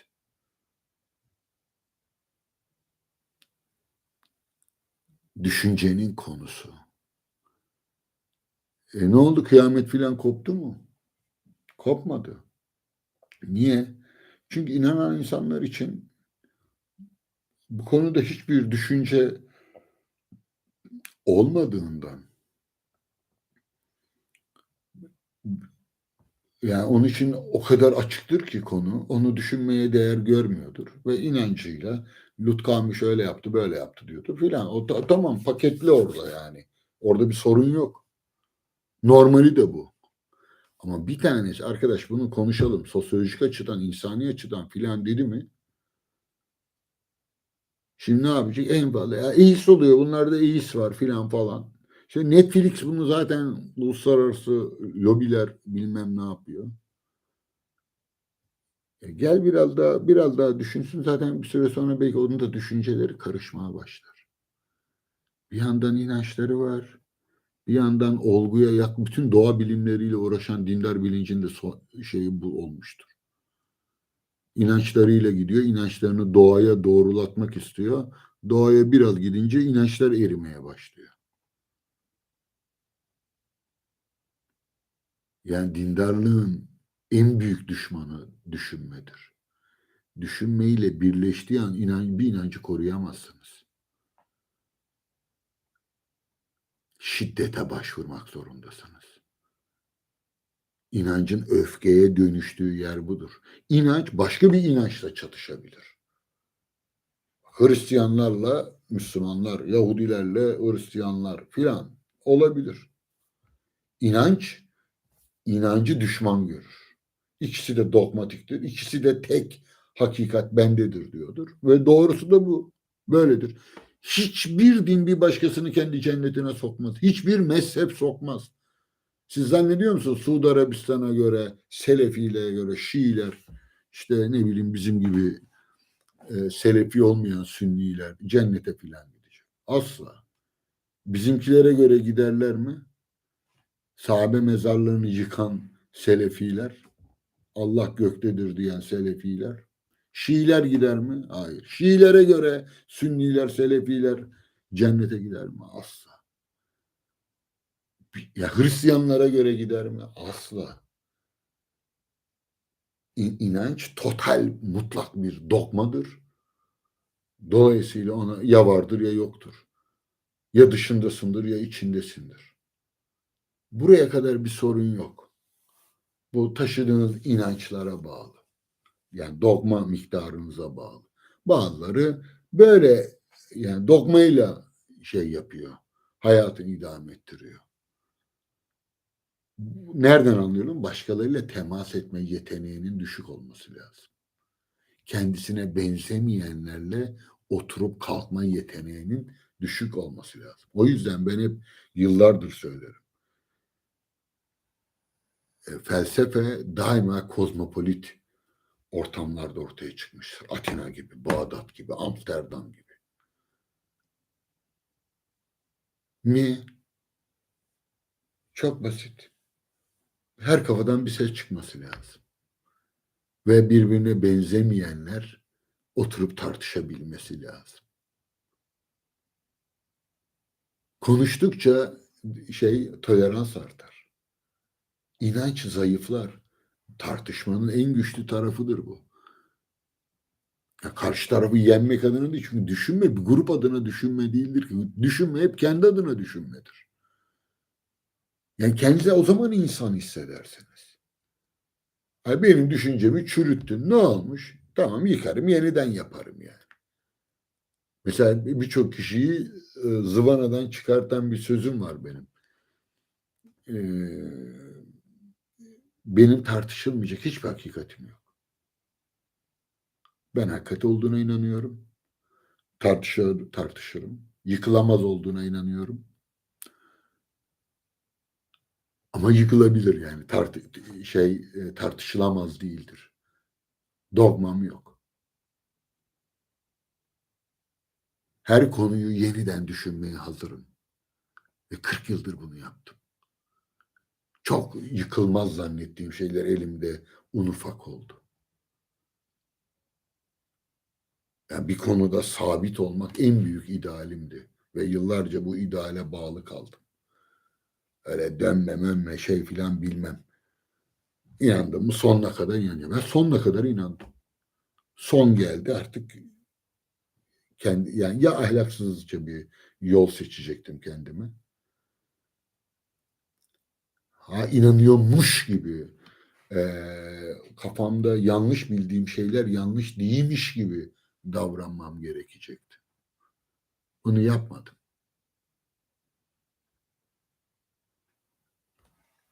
İktidara zaten en başından beri ciddi çekinceler koymuştum. Yani beni bile yanılttılar. Ben bile bu denli olabileceğini düşünmemiştim.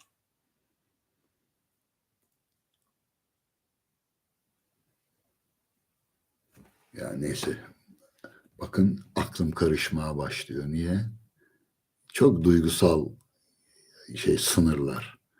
Biraz daha gitsem saydırabilirim. Niye? Etten kemiktenim, insanım. Kafam ne zaman karışır? Duygu yatırımları yaptığım yerlerde. İncindiğim ya da çok arzu ettiğim yerlerde. Bir şeyi çok arzu ediyorsam ya da bir konuda incinmişsem ya da öfkelenmişsem orada aklım karışıktır. Çünkü artık zihnim duygularla birlikte, öfke ve arzuyla birlikte karışmış düşüncelerden şiddet doğar. Ancak düşüncelerden azade olabildiği ölçüde sakinleşir, netleşir, o karışıklık gider. Bir şeyi düşünce haline tam anlamıyla getirdiğinizde, içinde gerçekten inanç, kanı olmadığında ya da şöyle söyleyeyim, hiç kanının, inancın olmadığı düşünce mi olur? Hayır. Onun inanç olduğunu bilirsiniz. Bu süte su katmak gibidir. Yani saf süt filan yok. Sütün içine işte ne kadar 1 litre 1/3'ünü su koydun. 1/5'ünü su koydunuz. Ama malınızı bilirsiniz. Karşı taraf itiraz ederse arkadaş sen böyle diyorsun ama filan falan deminden beri objektif konuşmuyorsun filan anlarsın. O aslında haklı adam. Çünkü o senin kişisel inançların.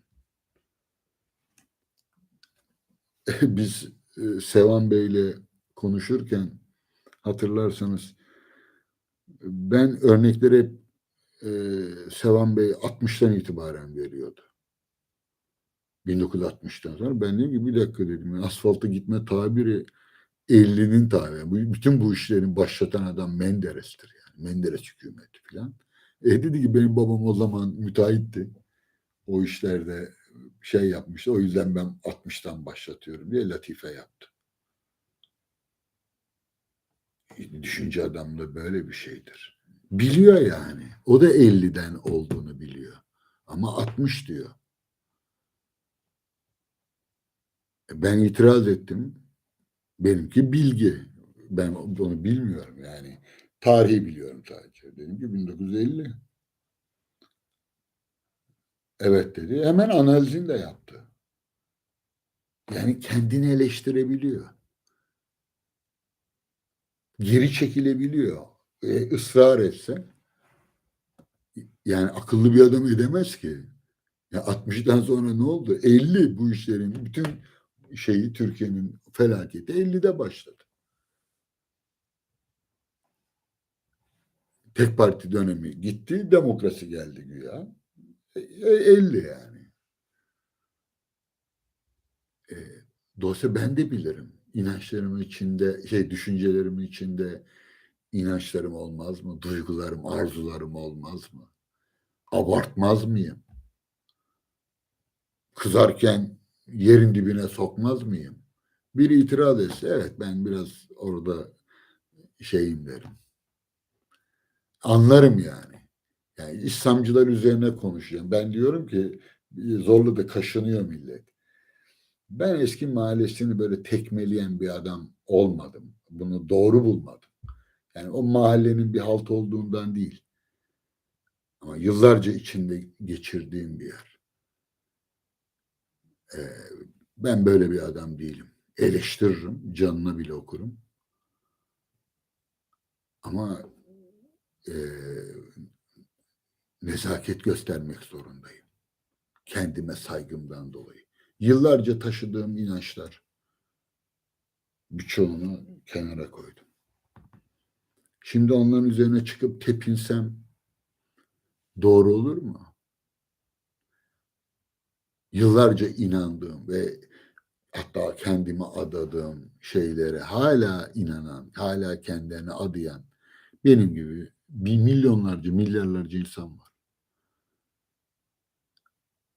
Ben hep şey dedim, yani doktora yapıyorsun, üniversitede okuyorsun, ne bileyim profesör oldun diye ilkokul hocanı aşağılayamazsın. Adamsan. Olmaz. Ama bazı ekşime denir. Ben buna tahammür diyorum.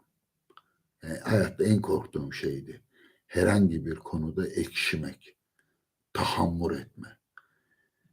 Bakın siyasete bulaşmış İslamcıların büyük bir çoğunluğu, özellikle iktidarda olanların tahammür etme vardır. Ekşimiş.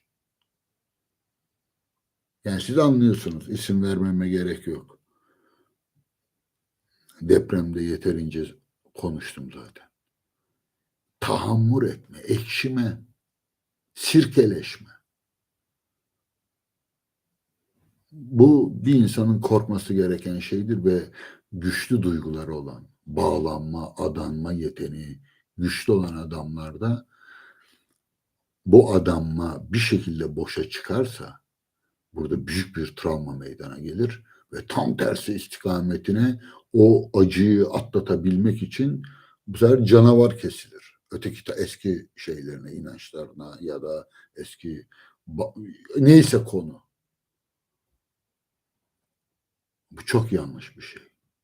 Beni koruyan şey, ben inançları hep düşünce biçiminde yaşamaya çalıştım.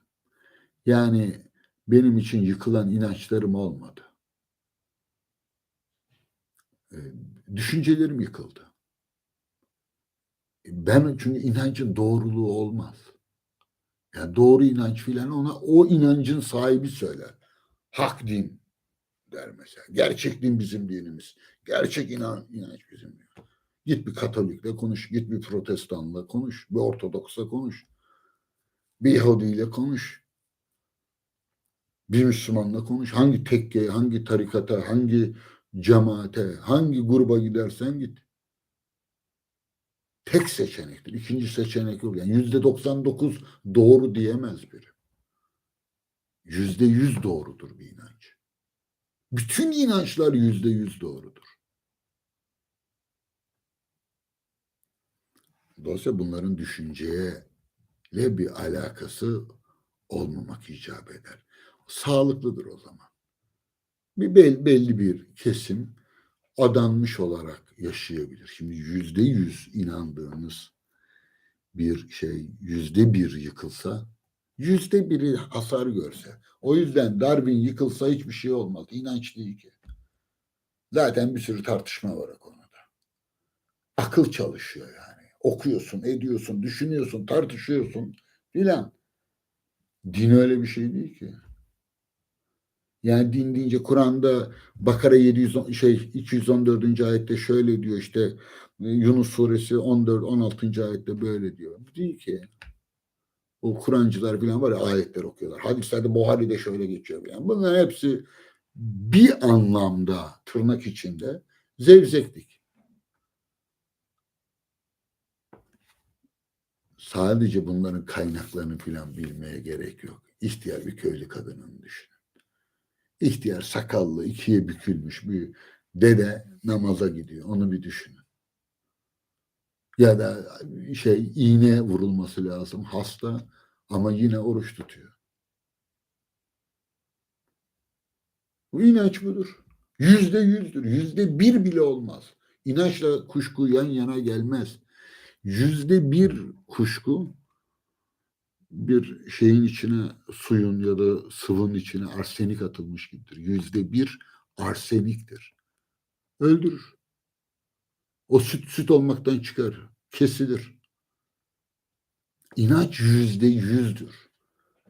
Yani bir adam domuz eti %99 haramdır, %1 kuşku var desin, 3 gün sonra yer. Yani 2 defa gitse hayırdır, 3. gittiğinde dayanamadı domuz etine. Bir denesen ne olur? %1. Ama bir dede asla bunu yapmayacaktır. Oradaki Almanya'da mesela ben 2 yıl kaldım. Hiçbir cami cemaatinden hiçbiri domuz etini konuşmayacaktır bile. Aynı İspanya'daki Yahudilerin ve Müslümanların başına geldi. Kessen, canlı canlı kessen yediremeyeceksin ona. Ya her şeyi yapacak. Her haltı yer ama onu yiyemez. İnanç böyle bir şeydir. Yani bir ilahiyatçının bu manada inançları olmaz. Bir İslamcının inançları filan olmaz. Bizimkiler bu manada bir inanç değildi. Bizimki o inançları düşünceyle doldurmuşuz ve onların doğruluğunu savunmak gibi bir hataydı. Yanlış yerdeydik yani. Sadece düşüncenin hakkını veren bunun farkına varır. İyi ama ulan %50'si inanç olsa yine terk edemezsin. Hiçbir zaman %100 düşüncelere ulaşamayacağın için. Çok büyük emek lazım. Çok yorulmak lazım. Başka yetenekler lazım. Şimdi onları burada yapamam. Giremem.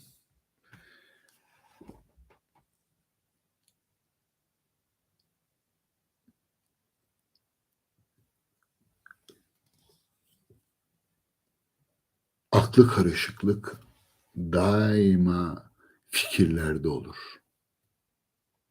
Genel kanılar ve duygularla. Fikrin olduğu yerde olur. İnançta fikir olmaz. Bak fikirde inanç oldu mu karışık olur. Farkına varılmamış inançlardan söz ediyorum. Şu olabilir. Akıl yürütme sırasında içine kesin olmayan bir takım yargılar koyabilirsiniz. Sonuç bir türlü net çıkmıyorsa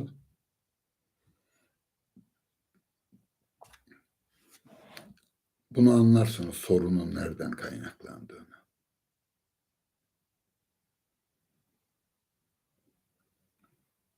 Zaten bütün bilim böyle yapar. Buna ne derler?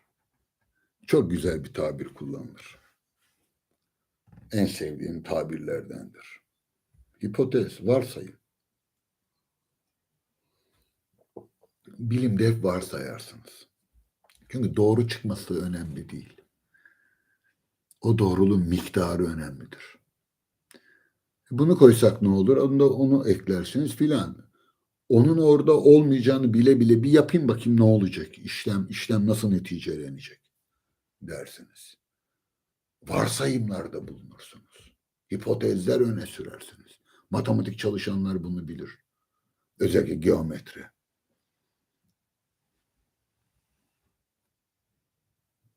Matematikçilerin kafası karışık olur mu? Hadi yazın bakalım. Ciddi bir soru bu. Matematik aklın en kesin olduğu alan.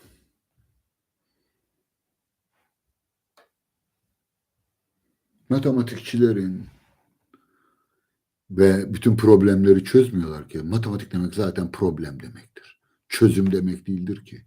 Yani çözümlerle ilerler de ama matematik daha en başta bir sorunlar denizinde yüzmek demektir. Bütün hazzı da buradadır.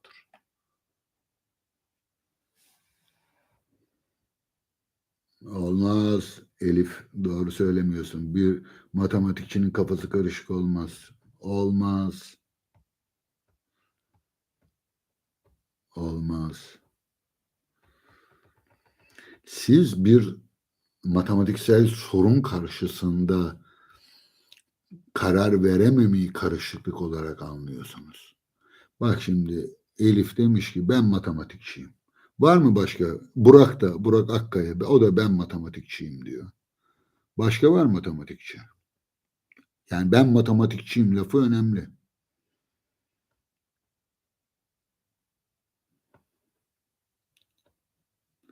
Matematikte doğru sonuca ulaşamasanız, yani evet, iyi bir kimyacı mısın?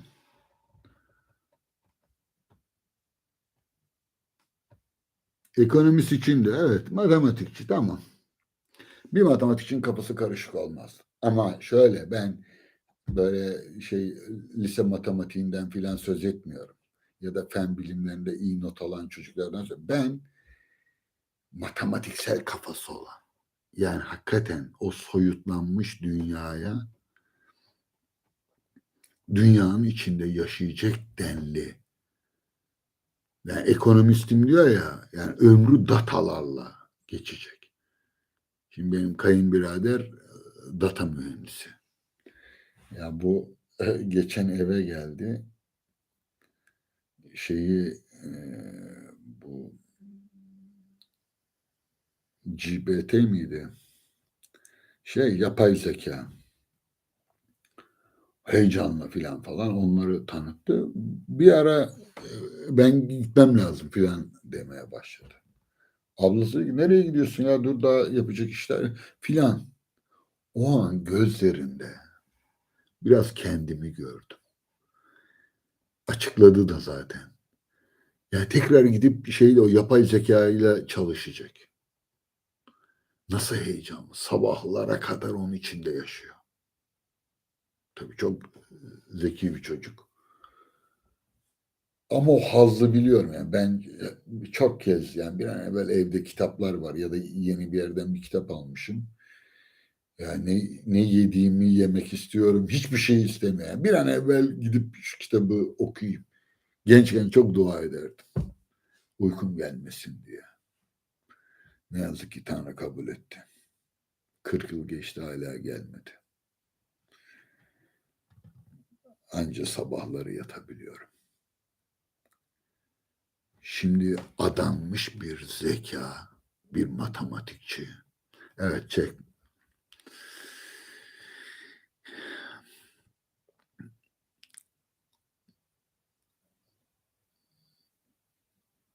Asla kafasında bir karışıklık yaşamaz. Bakın şeyle karıştırmayın, problem çözme, gerilimler, öyle mi böyle mi filan. Bu kafa karışıklığı bu değil ki. Ya sorun çözüyor zaten. Bir yere gitmeye çalışıyor. Bilse zaten yani o zaman sorun olmaz. Bak ben size çok basit bir oynama yapacağım. Matematikçiler hazır mısınız? Alinizin kafası karışık olmaz. Yok bak. Ali'nin kafası karışık gibi geliyor diyorsun ya. E, Nedenini söylemen lazım. Şimdi bakın. Ben böyle onlarca örnek topladım tarihten. Yazdım bunları. O yüzden tekrar etmeyeceğim. Pavlov'u yazmıştım mesela. Pavlov'un bir genç şeyi var. Sevgilisi, evlenecekler yani. Nişanlısı diyelim. Kızcağız bir yere gidecek. Bunu çok e, dalgınlıklar toplamıştım. Çok dalgınlıklar matematikçilerle ilgili. Çünkü hats diye bir olay vardır. Hats yani intüisyon, sezgi diye de çeviriyorlar bunu. Ama anca matematikçilerin bildiği bir intüisyondan söz ediyorum. Yani bu muhteşem bir şeydir. 20 yıldır hazırlandığım bir dosyam vardır. Yazacağız bakalım ömrümüz vefa edecek mi? Ama çok örnek topladım. Neyse Pavlov sevgilisi tabii bir yere gidecek. Gideceği için ayakkabı alıyor ona. Hediye olarak artık yani geçmiş zaman, yaş günü mü bir şey artık ya da gidiyor diye. O dönemde ekonomik olarak da şeyi var. Pavlov'un durumu iyi. Kadın gidiyor. Yani işte otele geldiğinde ayakkabıyı çıkarıp giyecek. Açıyor kutuyu. Ayakkabının bir tanesi yok.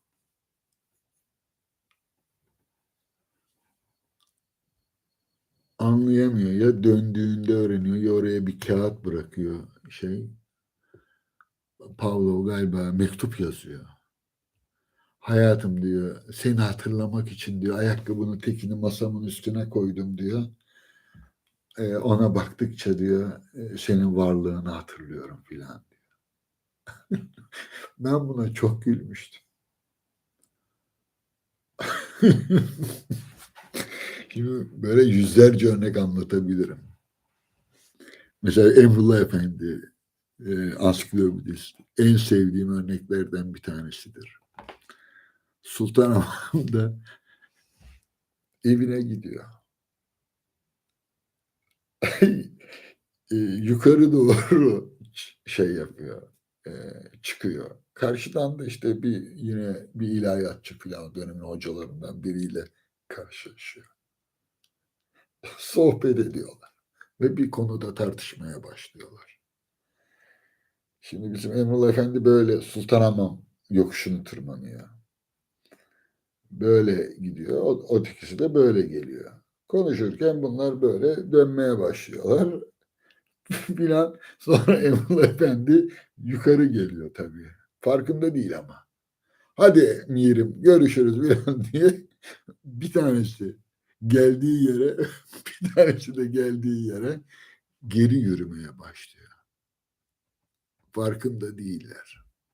Şimdi bu dalgınlık örneklerinden özellikle matematikçilerle ilgili toplamıştım.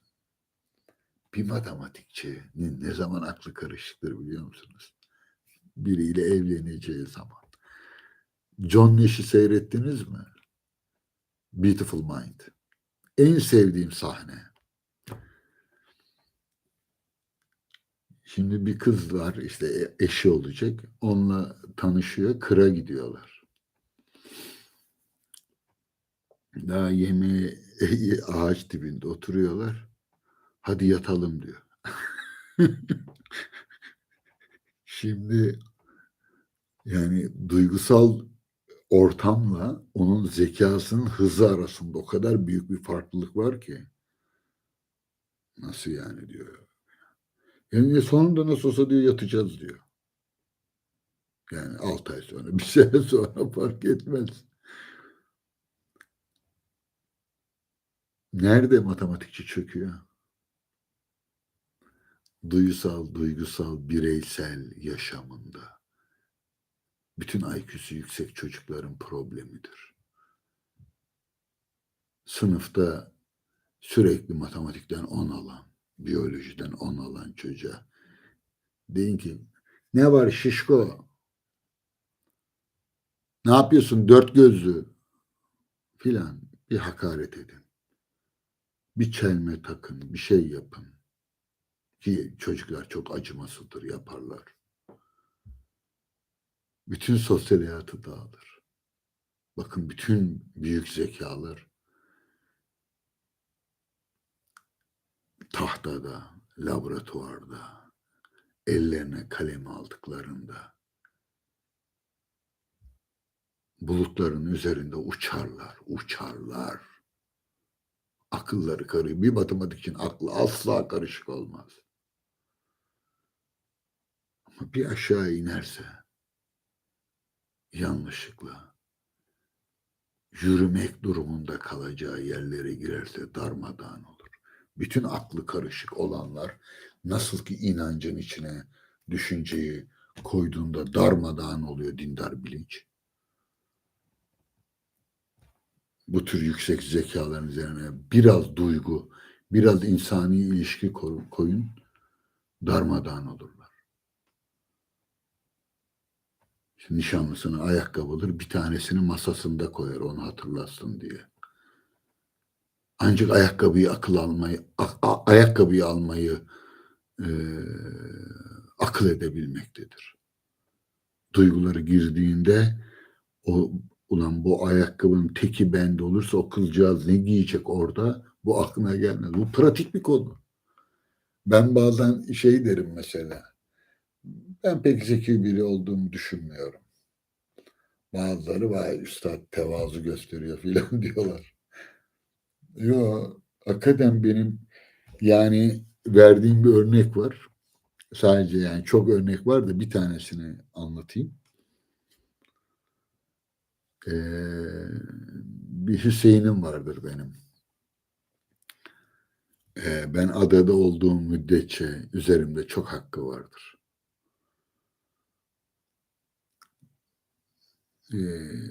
Kitaba bir an evvel kavuşma konusundaki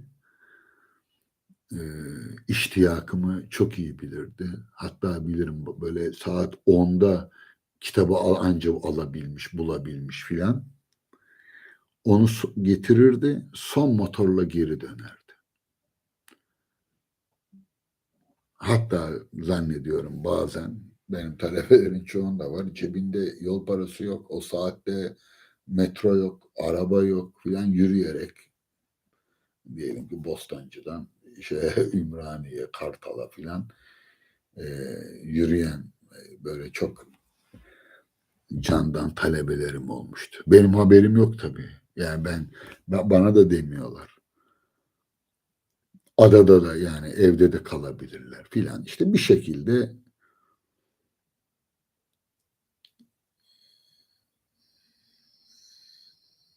e, dolayısıyla bir kitap bir şey olduğunda ben mesela kitap okuyorum. Bir kitaba rastlıyorum orada. Hemen yazarım Hüseyin'e gönderirim. Yazarım gönderirim. Bazen o 10, 20, 30 kaç kitap olur onu bilmem.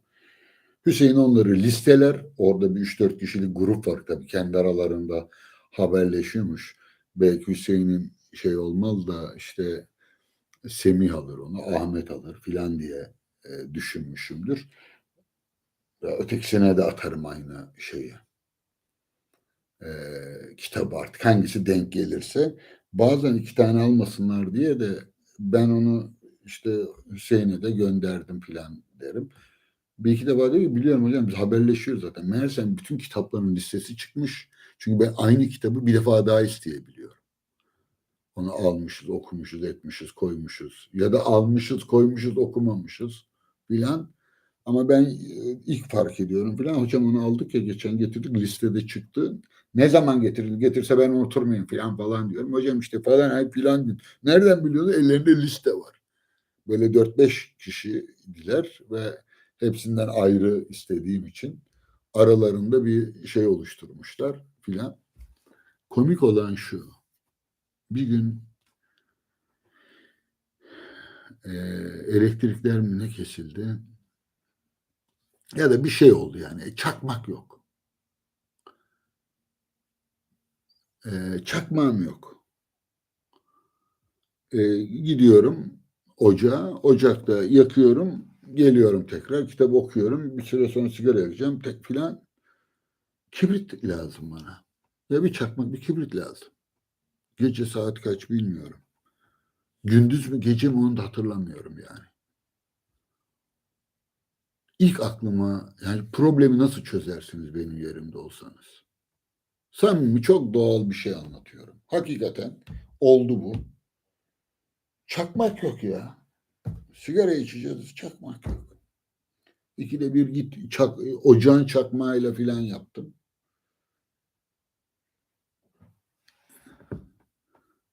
Ee, İlk aklıma gelen Hüseyin'e yazayım bana bir kibrit getirsin.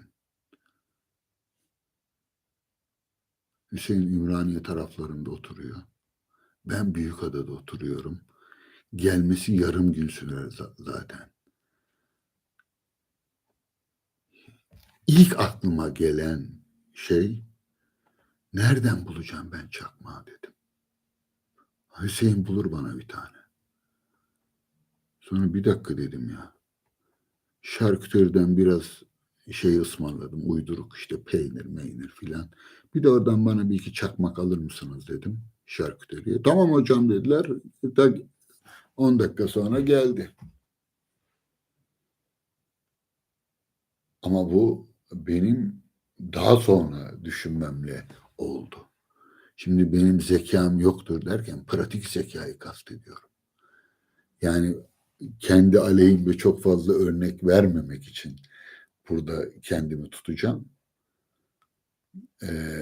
Ama bir problemi, çok basit bir problemi, bunu nasıl çözmem gerekir dediğimde en uzak ihtimal aklıma geliyor. Sonra biri şöyle deyince, öyle düşünmedim ben diyorum. Dolayısıyla düşünce adamı pratik ihtiyaçlar. Hele bir de bunu duygusal olduğunu düşün. Bir cenaze, bir başsağlığı, bir düğün. Ben ölürüm ya. Ya benim hayattaki en büyük korkularımdan biridir. Yani katılıyorum tabii yani nasıl insan yapmasın cenaze olduğunda çok nadirdir ama düğünde filan filan. Ama benim o cenazeye gitmem, evden çıkacağım, şu pantolonu giyeceğim, gömleği giyeceğim. Bu problem, e, dedim ya ben gazetelerle röportaj yapmıyorum ya da televizyonlara çıkmadım. Bir tane, iki tane yılda. Bunun asıl nedenlerinden bir tanesini ya tıraş olmam lazım ya. Bak bugün tıraş oldum. Yani tıraş olacağım. Kendime bir gömlek bulmam lazım. Ya koca gazeteler, koca televizyonlar biraz ütülü filan gömlek olması lazım. Ceket filan düzgün olması lazım. Bir tanesi dedi, hep aynı ceketi giyiyorsun hocam televizyonda dedi. Ya ayıp mı bu dedim filan. Ya bir ceket alayım dedim. Yanlışlıkla bir servet ödeyerek bir ceket aldım. Ee, ve televizyonlarda giyilmesi yasak olan tek rengi almışım. Kahverengi. Kaşmir bir ceketti. Ve ben ceket fiyatlarını bilmiyordum.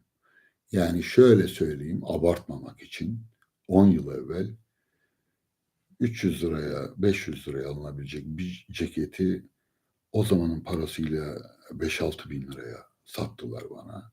Ben de ödedim. Hiç de e, bir yanlışlık olduğunu düşünmedim. Zannediyorum bir şey 50 katı mı 20 katı mı artık hesap edin bir ücret ödemiştim. Sonra ceket fiyatlarından konuşurken fark ettim. Kaç para ceket, ne kadar bir takım elbise filan deyince Zenya'dan almışım. Yanımdaki arkadaşım da ya hoca ne giyse en iyisi layık ona diye beni hiç uyarmamış filan. Şimdi bak burada kafası karışık olabilir insan. Bütün matematikçiler, bütün düşünce adamları duygusal evliliklerinde, çocuklarıyla olan ilişkilerinde John Nash'i o yüzden seyredin. Biraz abartı da vardır sanat gereği ama çok bu tür örnekler göreceksiniz. Düşünce zihinde yaşayan birini doğayla sosyal yaşamla birleştiğinde darmadağın olur. Genius çocukların en büyük sorunudur. Mesleklerinde onları anne babalar çok yaparlarsa teşvik ederlerse, mesela piyanist çocuk, genius, fakat arkadaşı yok. Devamlı piyano çalıyor, devamlı. Bütün notalar ezberinde. Ben hep acırım. Hep acırım. Sosyal hayat olmayacak. İş dünyası olmayacak. Sadece adadığı, o kaydığı yer, bulutların üzerinde olduğu yerde yaşayacak. Şimdi o yüzden kimin aklı karışık, nerede karışık? Benim düşünce yaşamında aklımın karışık olduğu bir şey kaldığını düşünmüyorum. Varsayımlarım var. Pozitif veya negatif. Düşüncenin doğası biliyorum. Joker kullanıyorum. Yani 4 tane papaz, 4 tane as var. Ama ben de bir joker oraya koyuyorum. Deniyorum bakalım böyle nasıl olacak. Onu oraya kaydırıyorum, bunu buraya kaydırıyorum filan. Düşünceyi duygudan ayırt etmeyi becermelisiniz. Problem nerede biliyor musunuz? Yine matematikçi örneğini matematikçileri kastederek söylemiyorum. Orada kalmayın.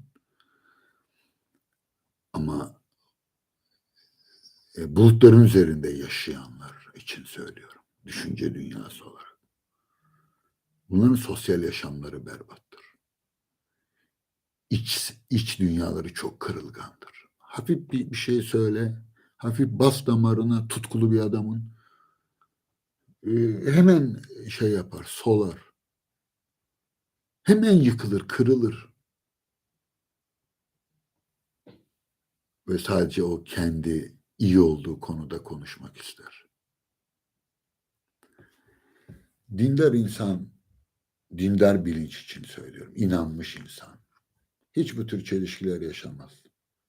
İnancı kafasında sağlamdır, o bir kutudadır böyle. Asla açılmaz. Hiçbir düşünce şeyi yapmaz. Şimdi mesela şeylerde görüyorum videolarda. Diyor ki teyze nasıl ekonomi çok kötü, aç mısınız? Açız filan. Kime vereceğim diyor. Erdoğan'a vereceğim diyor. Diyor aç filan.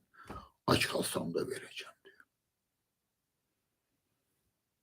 Şimdi nasıl diyor anlamıyor ya. Şimdi inanç bağlılığa dönüştüğünde her ne olursa olsun onu kıramaz. O mutludur. Aç sosyal düşünme konusu değil. Düşünme oraya bir sızsın, %1 sızsın, darmadağın olur. Yani biraz matematik öğretseniz. Yani kadına diyelim ki o kadına şey yapın, 5 sene kullanabileceği miktarda büyük bir para gelse, yani oraya mı yatıralım, buraya mı yatıralım, şöyle mi yapalım, böyle mi yapalım? Biraz hesap etmek, o dünyadan bir dışarı çıksın, bir adım atsın. Bir daha hiçbir şey eskisi gibi olmaz. Düşünmeyi denediği an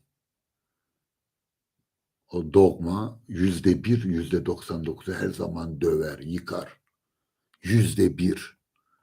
O yüzden dogma %100 olduğu zaman güçlüdür. Yıkılmaz. Ama %1 düşünce girerse içine bitti.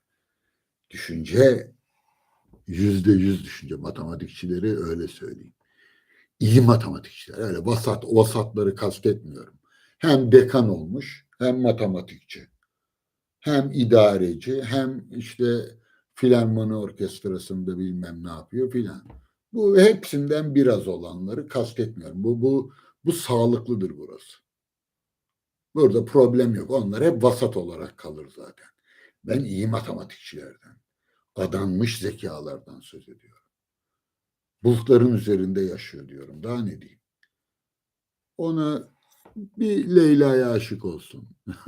Bakkalı fark etsin. Darmadağın olur. Aklı karışıklar için kılavuz diye başladık. Saat kaç bir bakayım. Evet arkadaşlar. aklı karışıklar dedim. Aklı karışıklar düşünceleri arasında öyle mi böyle mi diyenlere aklı karışık denmez. Bana bir konuyu sorsanız, hocam bu konuda ne düşünüyorsunuz? Benim kanaatim üç açıdan bu konuya yaklaşılabilir. Eğer böyle olursa şöyle olur, şöyle olursa böyle olabilir, böyle olursa böyle olur. Fakat şu açıdan bakarsanız böyle olmayabilir.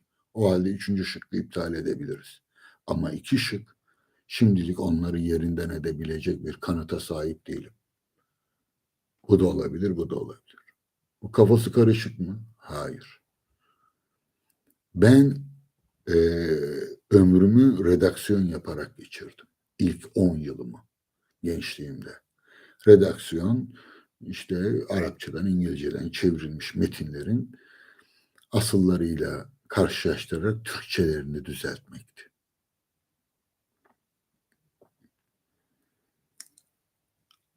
Ve kısa zamanda çok sayfa yapmak zorundaydım. Çünkü çok ucuza çalışıyorduk. Ve 25 yaşlarındaydım. Hatta işte 87 filan 88 çocuklarım dünyaya geldi. Ve masraflar var ve ne kadar çok sayfa okursam sayfa başına ücret alıyorum. İşte 100 sayfa okursam işte 1 lira olsa 100 lira alıyorum filan. Ya da bir kuruşsa 100 kuruş alıyorum. Ve o cümleleri en hızlı bir şekilde değiştirmem lazım. Fakat en büyük problemim çok titizim. Hiçbir işi yarım yapamam. O yüzden hep demişimdir yani benden akşamcı olmaz. Benim rahmetli babam her akşam 2 kadeh içerdi.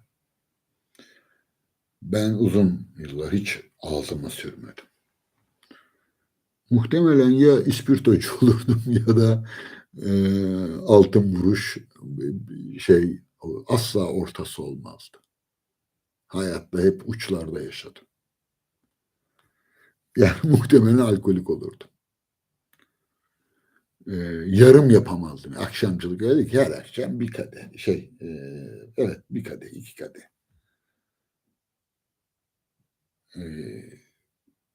İtidal var burada. Kontrol var. Ben günde 4 tane içiyorum diyor abim bana. 4 tane içiyorum. Bir tane sabah yakıyorum, bir tane filan. Hiç ben böylelerini anlayamadım. Hiç anlayamadım. Yani kafam benim asla böyle çalışmaz. O yüzden yaptığım işlerde de hiç ortasını yapayım. Hiç kurtarır bu demedim.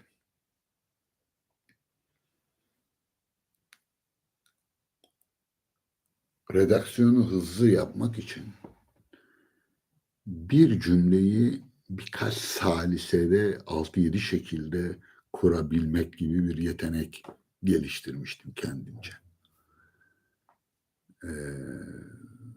Yani çok hızlı bir cümlenin unsurlarını hızlıca dans edebilmeniz lazım. Yani çok hızlı onları yerlerini değiştirerek düzgün hale getirmeniz lazım. Bu düşüncede de böyledir. Yani herhangi birini dinlerken ben onun zihninden geçen kavramlar artık kelimeleri demiyorum.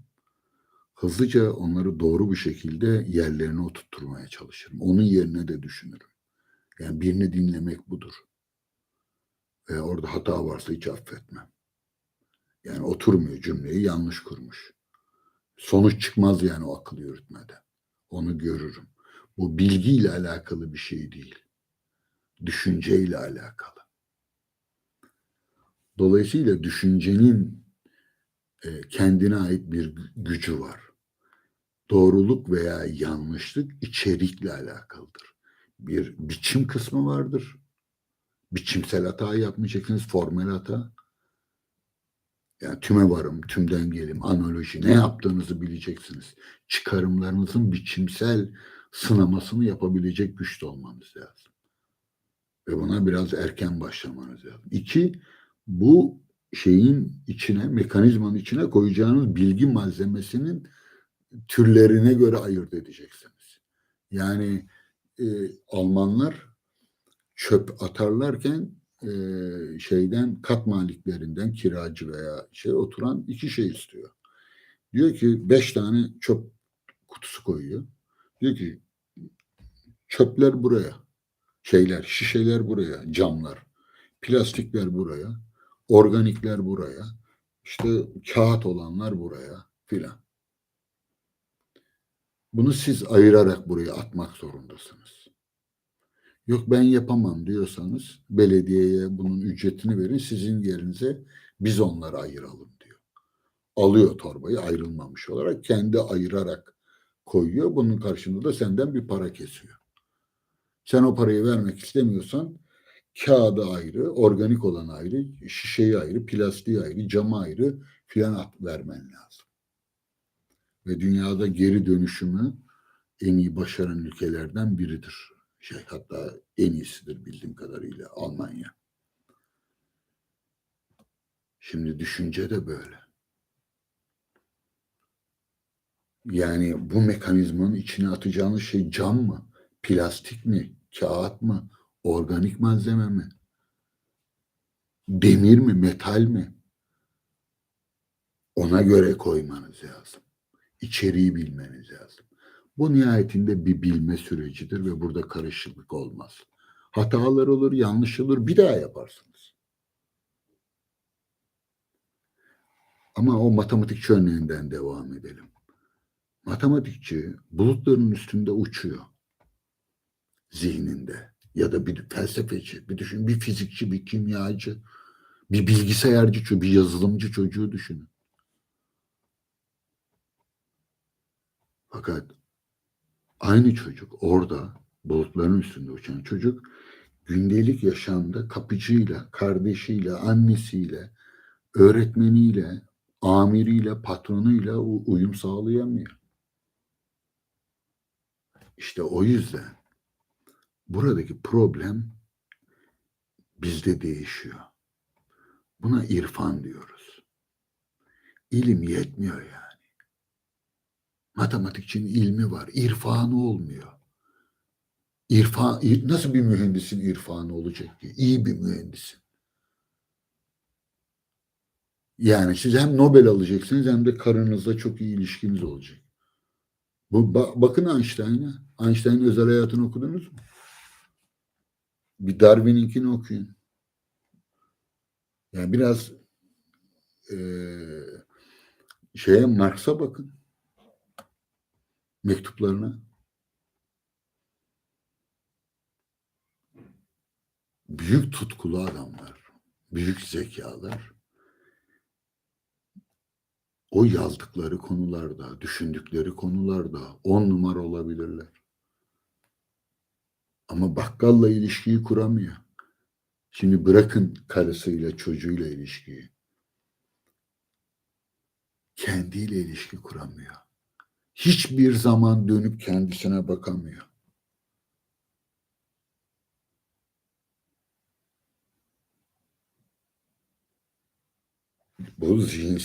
Bunun tutkudan kaynaklanan bir tarafı var. Yani Mecnun çöllere düşmüş. Diyorsun ki yani Mecnun düğmeyi üstten yapmışsın. Ceketin düğmesini, gömleğin düğmesini iliklemiş. Umurunda olur mu Mecnun? Olmaz. Ama yaşam öyle değil ki. Yaşamın bir zihin yaşamı var. Yani bulutların üzerinde bir tarafımız olması lazım. Tutku duyduğumuz bir şeyin.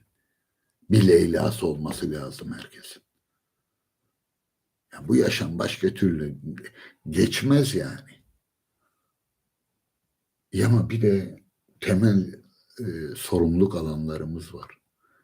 Ödevlerimiz var. Evleniyoruz, çocuk sahibi oluyoruz. Bizden baba olmamız bekleniyor, anne olmamız bekleniyor, eş olmamız bekleniyor. Ne kadar o kadar ama en azından kusurlarımızın farkına varabilecek bir idrakimiz, bir kavrama gücümüz olması lazım.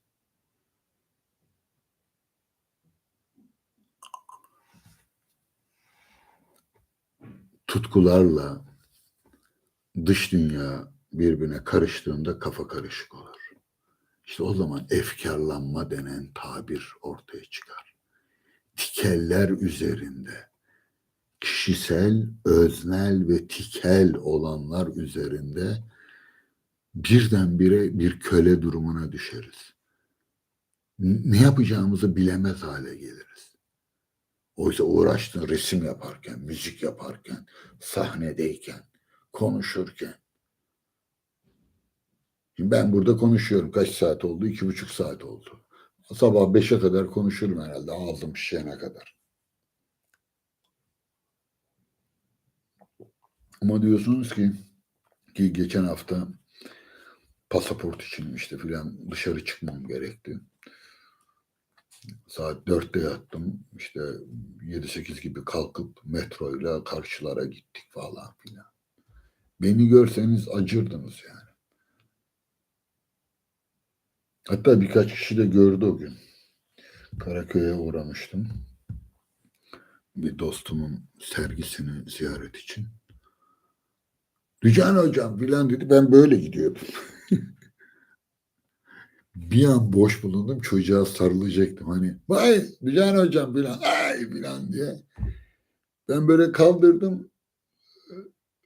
Tanımıyorum tabii çocuğu nereden. Dedim devam ettim. Çok yorgundum. Yani dışarı çıkınca panik halindeyim. Metroya biniyorum. İşte yürüyorum. Bir şey almam lazım filan. İşte bilmem ne için muhtara gideceğim. Oradan şunu gideceğim. Faturayı ödemek için.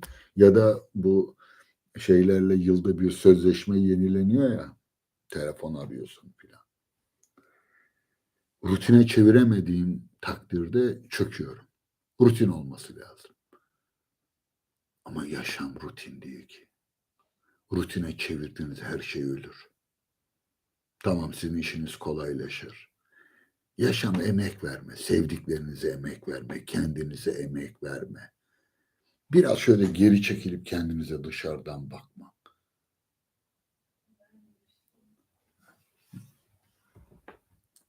Buna irfan diyoruz. Bilmek değil, tanımak diyoruz. Sadece ilim insanı fikri karışık olmaktan kurtarabilir belki. Dindar bilinç gibi. Ama dindar bilinç düşünce duyguya değdiyen karışır. Kimse toplayamaz. Bakın aklı karışık, kafası karışık kimselerin, siz dahil kendinize de bakın. Geçin bir aynanın karşısına. Nerede kafam karışık diyorsanız düşünce adamıysanız içine duygu girmiştir. Duygusal bir insansanız, inançlı bir insansanız içine düşünce girmiştir. Allah yardımcınız olsun. Bundan daha iyi tam kılavuzu veremedik ama elimden bugünlük gelen bu kadar oldu. Hepinize iyi geceler diliyorum.